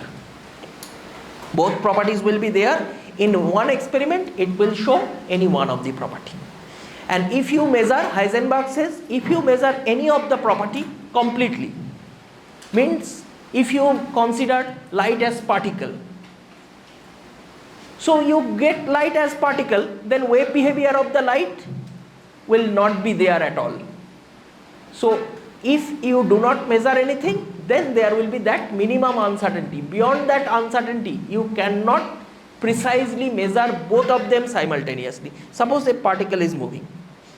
We want to find the position of this particle. So we have to stop the particle. But once you stop, you have to change its velocity from certain value to 0. So now its data for momentum will be gone, changed. Completely uncertain. And suppose you want to measure momentum, then what you will do? There will be a wall. This particle is coming, striking and going back. Means momentum is changed. That momentum change you have to measure such that you can measure the momentum by measuring force. But due to collision, the position of the particle will. So if you measure one, you cannot measure the other. That is the problem. That is Heisenberg's uncertainty. And if you put h tends to 0, means you can measure both the things accurately at the same time, which is possible in Newton's calculation, but in quantum mechanically, in atomic domain or subatomic domain, it is not possible. We know that inside the atom there is a very small portion around the center which contains almost 99% mass of the atom. That is called the nucleus. Remaining part of the atom is mostly vacant. It contains only electrons in different orbits. But the major mass, almost 99% mass, stays within a very small domain, very small region near the center. That particular portion is called the nucleus. Inside the nucleus, there is protons and neutrons. These two are the particles which stays inside the nucleus. Rather to say, these two are the most stable particles, those resides inside the nucleus. But that does not mean there is no other particle inside the nucleus. There are other particles inside the nucleus, many particles, but they are not stable particles. They are not stable particles. Unstable particles will be there. Unstable particle means during any nuclear reaction they will be produced and immediately they will be annihilated. They are created and annihilated during the nuclear reaction. But protons and neutrons are the particles which stays inside the nucleus. They are changing to one to other, but the total amount of proton and total amount of neutron inside the nucleus, stable nucleus, will remain same always unless the nucleus is decaying. Okay. Now, we consider any atomic nucleus is written in this fashion.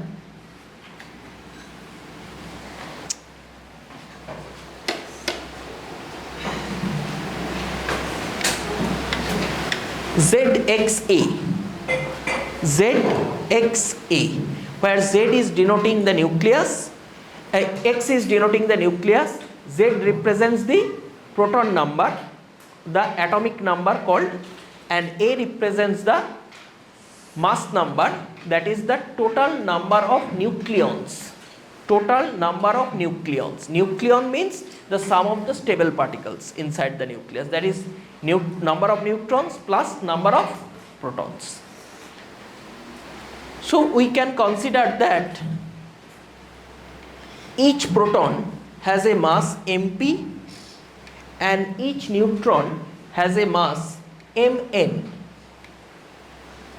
and it is known today that neutrons have slightly more mass than that of proton. Their masses are very close to each other but slightly higher. Okay. Now, there are many interesting things and many things will be there. Many interesting things will be there. That is, you cannot even think from the classical or explain from the classical concept, because most of us that are accustomed with the classical physics. Classical physics means the physics that is put forward by Newton. That is put forward by Newton, and when this entirely new domain of physics comes, we cannot see this, and when the new results will come which are opposing the classical results, we are not very accustomed in accepting that result. So that's why duel always occurs between classical physics and the quantum physics. You will see this kind of a paradoxing things. It looks like a paradox. Now how it can happen? But it actually happens. See. So first I will discuss those points where these paradoxes come, from where those paradoxes come. First one, consider this nucleus in which z number of protons are there and a minus z number of neutrons are there. Other unstable particles, they are very small and they can easily be neglected. Now, what is the mass of all the nucleons? Mass of all the nucleon means Z into MP plus A minus Z into Mn, that is the total mass of the nucleons in the nucleus. Now, you measure the entire nucleus, not by calculating this. You know the measure of, you know the mass of the proton, you know the mass of the neutron, and it is given that number of protons and number of neutrons are supplied to you. You calculate the mass of the nucleon by this method. This is a calculation. Now, take the nucleus and experimentally determine its mass. You will always find that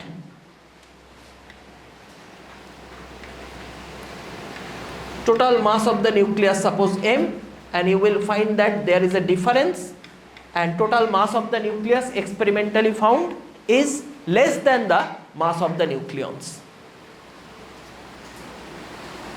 Total number of nucleons mass I have calculated, and when I experimentally find the mass of the nucleus, it shows that it is less than the total mass of the nucleons. How it can happen?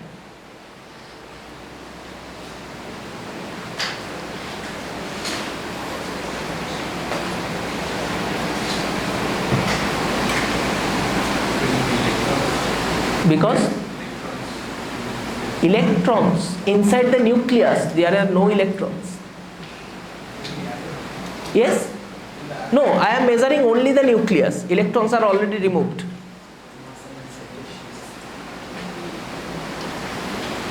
I can give you one normal experimental thing, experimental concept. That is, suppose you are given 10 identical balls. Each ball's mass is given. So, you put them in a packet. So, each ball's mass is suppose 1 kg. So, what is the total mass of that entire balls, 10 balls? 10 kg. Okay. Now, when you measure the entire balls together, its mass will become suppose 9.5 kg. That is occurring here. Total nucleus mass is coming less than the total mass of the nucleon. So, some mass is vanished. Now, think about it. If all such balls inside the packet, 10 balls, each have positive charge, what happens? The ball will not try to reside inside the packet because of the repulsion. They try to move away from each other, and as a result they try to fly away from that packet from which you kept the balls. Means the packet has to be more stronger to hold the ball against the repulsion. Due to repulsion they cannot fly away. So that strong, how to make the packet stronger? By supplying certain amount of energy such that the packet will be more and more stronger. Clear? Same thing happens in case of the nucleus, because the nucleons that you put inside that small domain are not uncharged particle. There are protons and protons are the positively charged particle. They have a tendency due to repulsion to fly away from the nucleus. So some attractive force must be generated inside the nucleus, like that you are strengthening the boundary of the packet such that it cannot move out because of the repulsion. That force is called the strong nuclear force, and for producing that force huge amount of energy is required. That energy will come due to the sacrifice of this mass. Einstein calculated that, because that energy is called the nuclear binding energy. Nuclear binding energy, which is equal to this mass defect delta m times c square. We normally called mc square, but it is actually, that m is actually mass defect, so it is written as delta m. So whatever be the total mass of the nucleus, the mass of the nucleus will be less than that.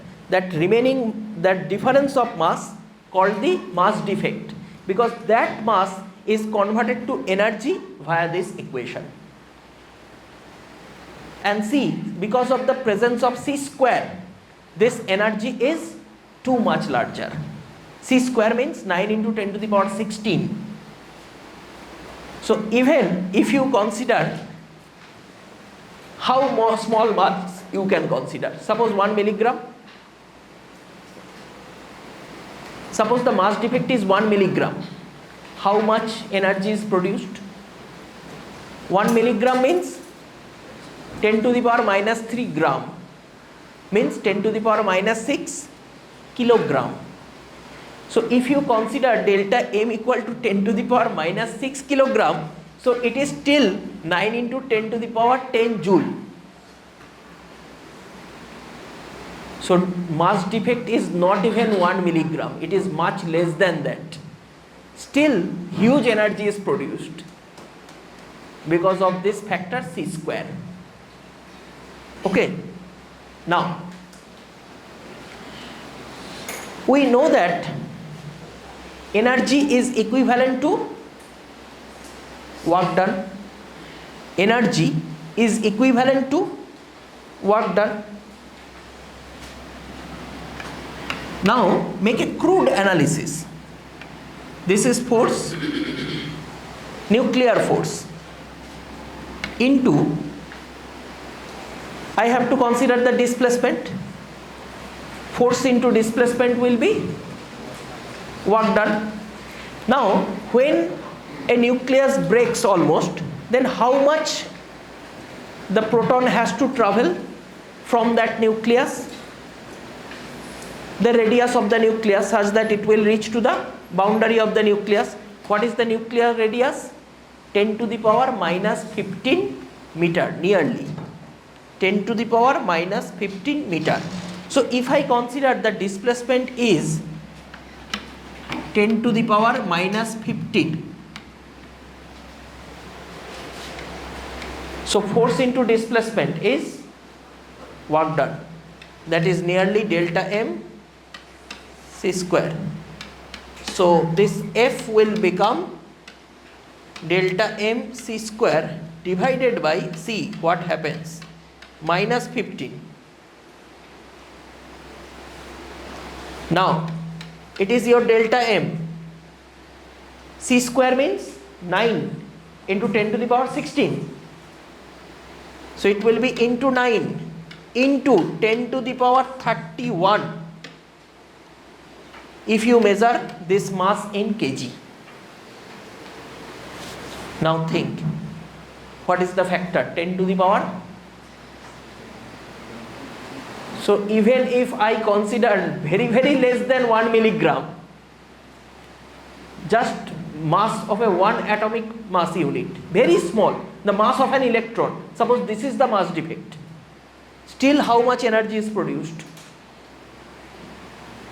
1 electron, what is the mass of 1 electron? Nearly 9 into 10 to the power minus 31 kg. So if I consider the mass defect is just equal to mass of an electron, still the energy produced will be nearly 9 joule.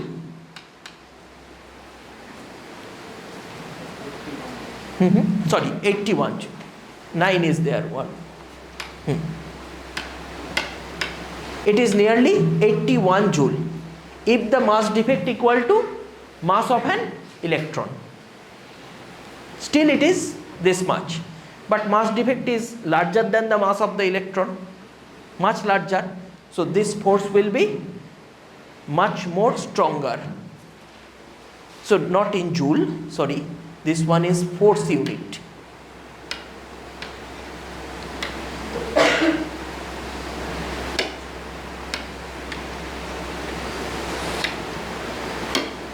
This is in Newton. This is in Newton. Unit of force. Because we are dividing with the displacement, so it is giving force. And it shows that if the mass defect is equal to the mass of an electron, then also the force is 81 Newton. But mass defect is much larger than the mass of the electron, so this force is much stronger. So that's why nuclear force is so strong, and this is attractive in nature. Inside the nucleus, that's why all the protons, because of their electrostatic repulsion is very small in comparison to this nuclear attraction. Nuclear attraction is almost 10 to the power 36 times heavier than electrostatic repulsion. So which one is dominating inside the nucleus? This nuclear force. So all the protons and neutrons will stay together. All the neutrons and protons will stay together because of this force. So that's why this huge nuclear force is produced, because of the mass defect. Okay, and this is why nuclear structure is very stable.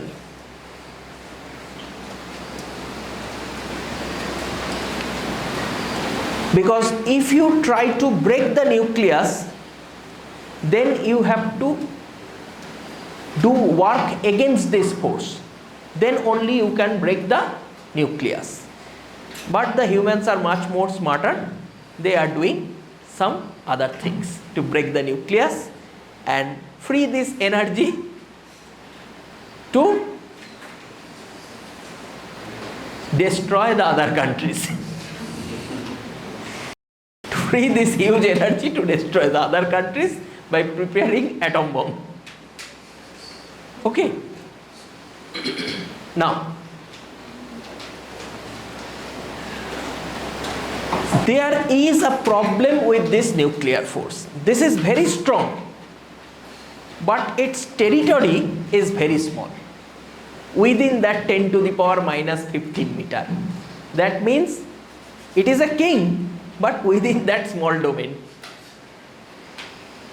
If the size of the nucleus is increased slightly above 10 to the power minus 15 meter, this nuclear force from the king, it will be just a beggar. Means its value drops very faster. We know that in case of Coulomb force on gravitational force, these are long range force because they are decreasing with distance, but with 1 by r square. So up to infinity their influence will be there, small, small, small, slowly decreasing. But this nuclear force decreases like this. Okay.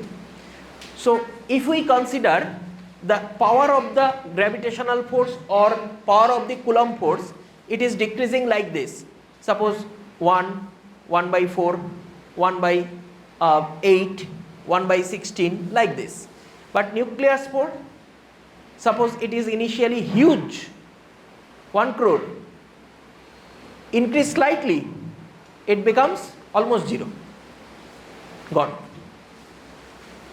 So that's why this force is very short range force, very, very short range.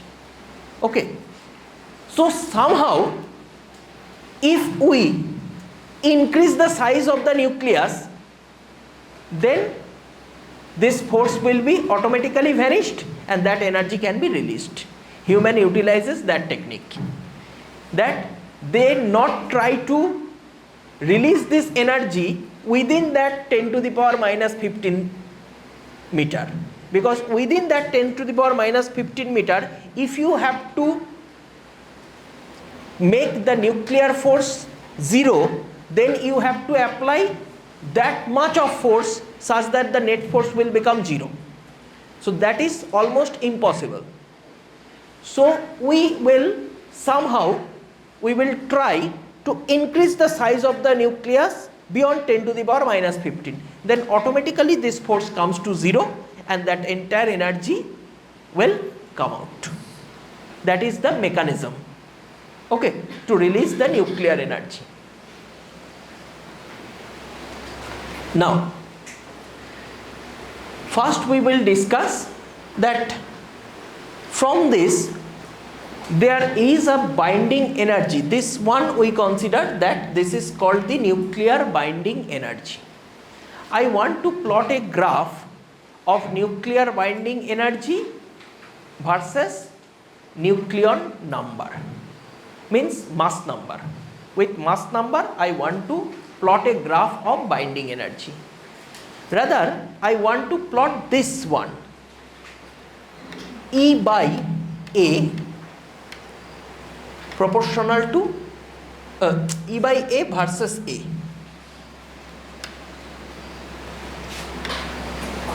Versus A means binding energy per nucleon, means binding energy for one nucleon.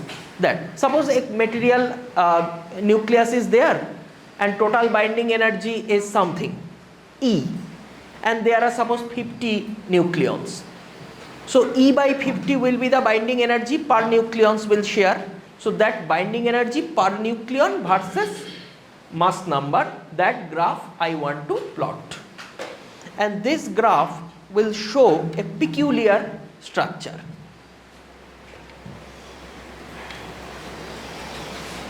This is the mass number, this is E by A. If you plot this graph, you will see this kind of a graph.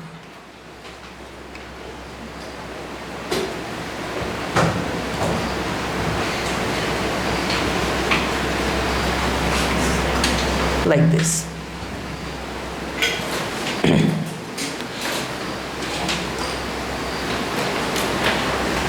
And nearly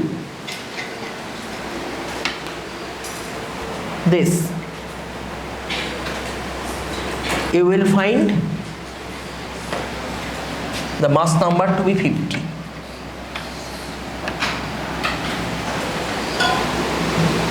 Mass number is 50. That is the maximum binding energy per nucleon when mass number is 50. Which material stays at mass number 50? Iron. For iron, binding energy per nucleon is highest. So iron nucleus is most stable. Maximum nuclear force is in the iron nucleus, means for iron, using iron you cannot do fission or fusion. It is impossible.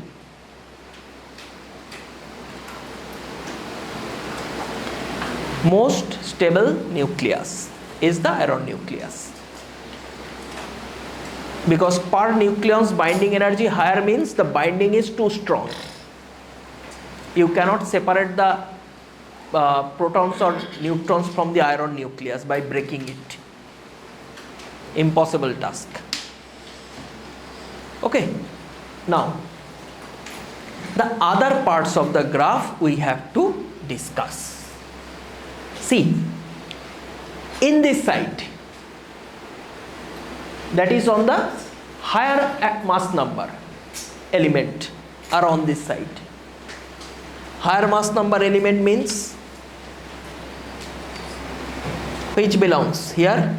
Uranium, radium, polonium, all this. These are radioactive materials. Uranium, radium, polonium, all are radioactive, and they have very high mass number. Uranium 235, 236, radium 226, polonium very high. Now see, binding energy per nucleon will be smaller for those elements. Binding energy per nucleon, see the graph decreases. So binding energy per nucleon is small. So if the binding is small, that means their nucleons are loosely bound. So they can easily be separated. They can easily be separated from their parent nucleus. Okay. Now, if they are separated, suppose in two parts, then each part's binding energy per nucleon will increase. For each part, binding energy per nucleon will increase, because this is uranium.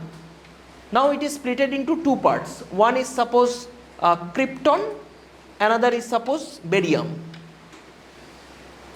But barium and krypton both have less mass number. Less mass number means it is shifted to this side. Shifted to this side means mass binding energy per nucleon increases. Means their structure are stable.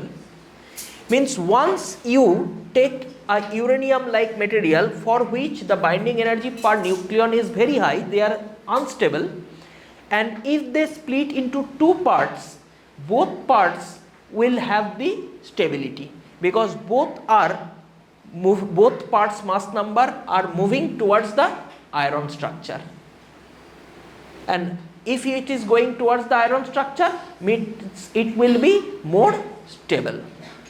Clear? So these heavier elements, heavier mass number elements are suitable for which reaction? Fission reaction. And due to fission, they are converted into other materials, other elements whose nucleus are more stable. Similarly, the elements which belongs from this zone are also very unstable, because their binding energy per nucleon is also very small. Hydrogen, helium, lithium, all.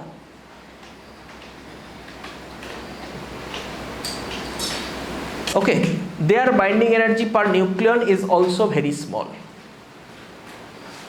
Then, to achieve more stability, to give more stability, what we have to do? We have to fuse those materials together such that their mass number, new material formed with heavier mass number, such that it will move towards the iron structure, because 4 hydrogen joined together produces helium, so it will be more stable. Helium, if you join, it will produce more mass number, so it will be more and more stable. So like this.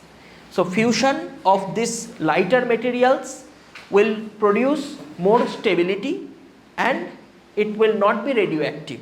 The new material formed will not be radioactive. So these materials are suitable for fission. These materials like hydrogen, helium, lithium, these are suitable for fusion.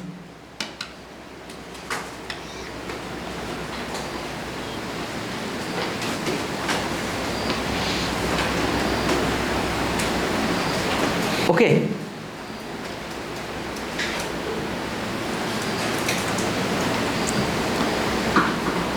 Now, there is another measurement which we can say from this, that is measurement of the neutron to proton ratio, neutron number to proton numbers ratio. Okay. Generally termed as N by P ratio. If this ratio is greater than 1.5, it is found that the nucleus is unstable. or radioactive. Neutron to proton ratio, if it is greater than 1.5, nucleus becomes unstable, and if it is less than 1.5, then it will be stable, generally found.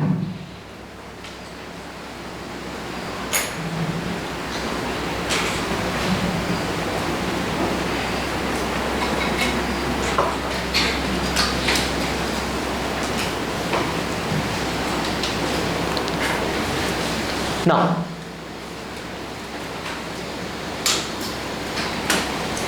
is there any further peculiarity in the graph?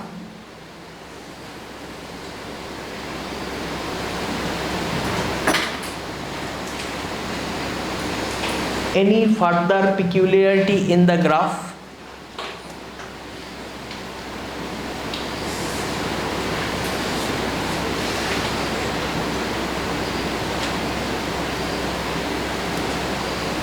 Can you notice any peculiarity in the graph?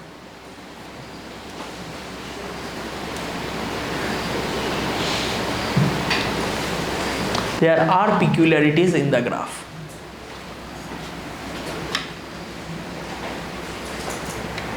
Don't think this is my mistake in drawing. This is deliberately drawn.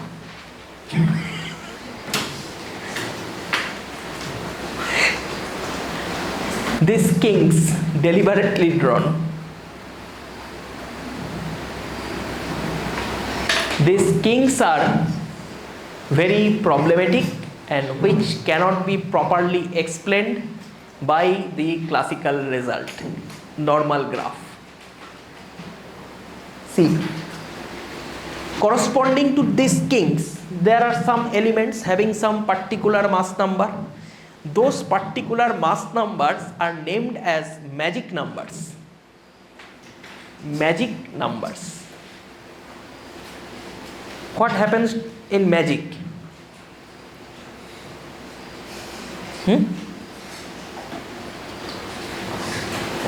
Just the opposite thing. The same thing occurs in this case. This magic numbers, in this magic number, atomic number is particular atomic numbers are named as magic numbers. If the particular mass numbers are called the magic numbers. Suppose if a particular mass number is called magic number, then at that position you get n by p ratio less than 1.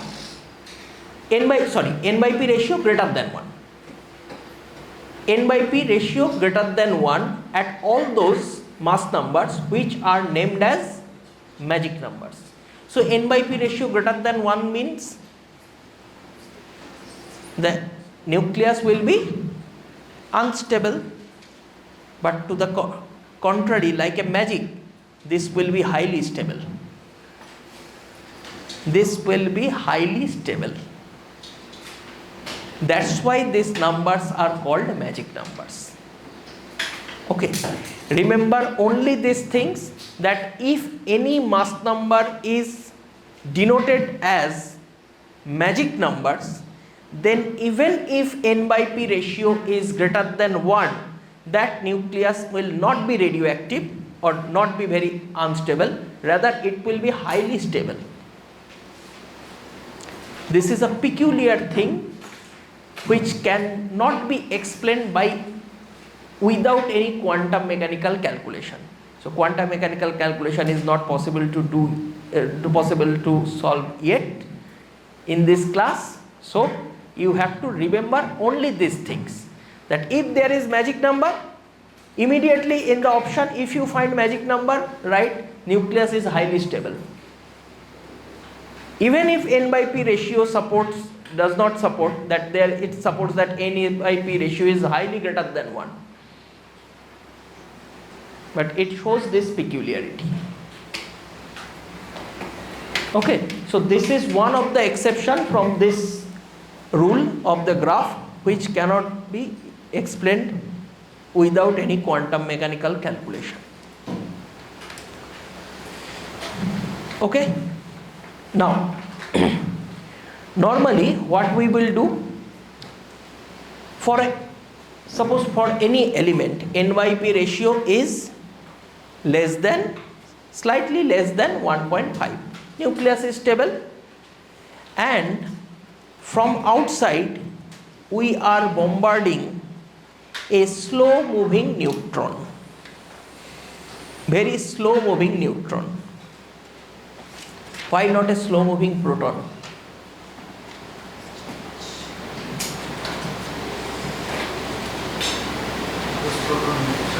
Because proton has charge. So if I fire a slow moving proton, then those proton, when it is going inside, first it will encounter the electrons in the orbit, and due to the attraction of the electrons, this proton can deviate slightly and may not hit the nucleus, because nucleus is in a very small region. It may pass by the nucleus. Even it will go to the nucleus, inside the nucleus there are other protons, they will try to repel it and they can deviate it. So that's why better to fire with a neutron, because neutron is uncharged. So electron, proton, none can deviate it. So it will go and penetrate inside the nucleus. So as the particle goes inside the nucleus, the size of the nucleus will increase, and as the size increases, the nuclear attractive force which pulls all the parts together, this will be almost vanish. So what is the dominating force now? Proton-proton repulsion, and due to this repulsion, nuclear parts will be fragmented and fly away. That is the nuclear decay in fission reaction. Once nuclear force is removed by this method, slow moving neutron goes inside. Since it is going inside, size will increase. As the size increases, nuclear force drops almost to zero. Then only force that stays inside the nucleus is the proton-proton repulsive force, Coulomb repulsion, and due to that, protons and all other parts of the nucleus are fragmented and fly away. That is the nuclear decay. Clear?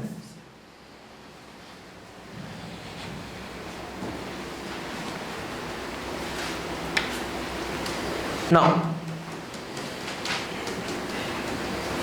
first thing is that during nuclear decay, there are three types of decay, you know. One is alpha decay, beta decay, gamma. Alpha is a positively charged helium ion, doubly positively charged helium ion. Beta is electron, simply electron coming from the nucleus, and gamma is just electromagnetic radiation. There is no charge particle in the gamma. High frequency radiation that is coming to decrease the energy of the newly formed, the excited nucleus. So that is called the gamma radiation. Now I will ask you only one question. In the nucleus there is no electron, then how beta particle comes out from the nucleus? Because beta particle is just the electron. In the nucleus there is no electron, then how beta particle can come out from the nucleus? Because beta particle is electron actually.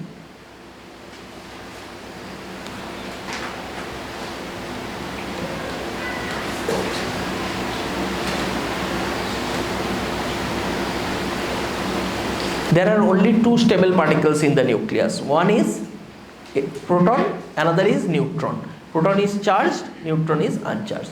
I can consider that alpha particle is coming out because alpha particle is positively charged helium ion. But how the negatively charged beta particle, means exactly mass of the electron. So beta particle is itself electron. So how electron comes out from the nucleus?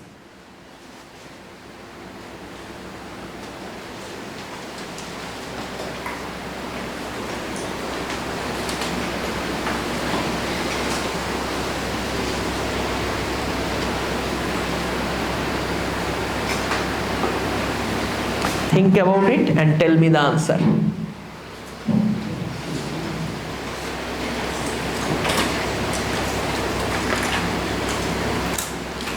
Okay.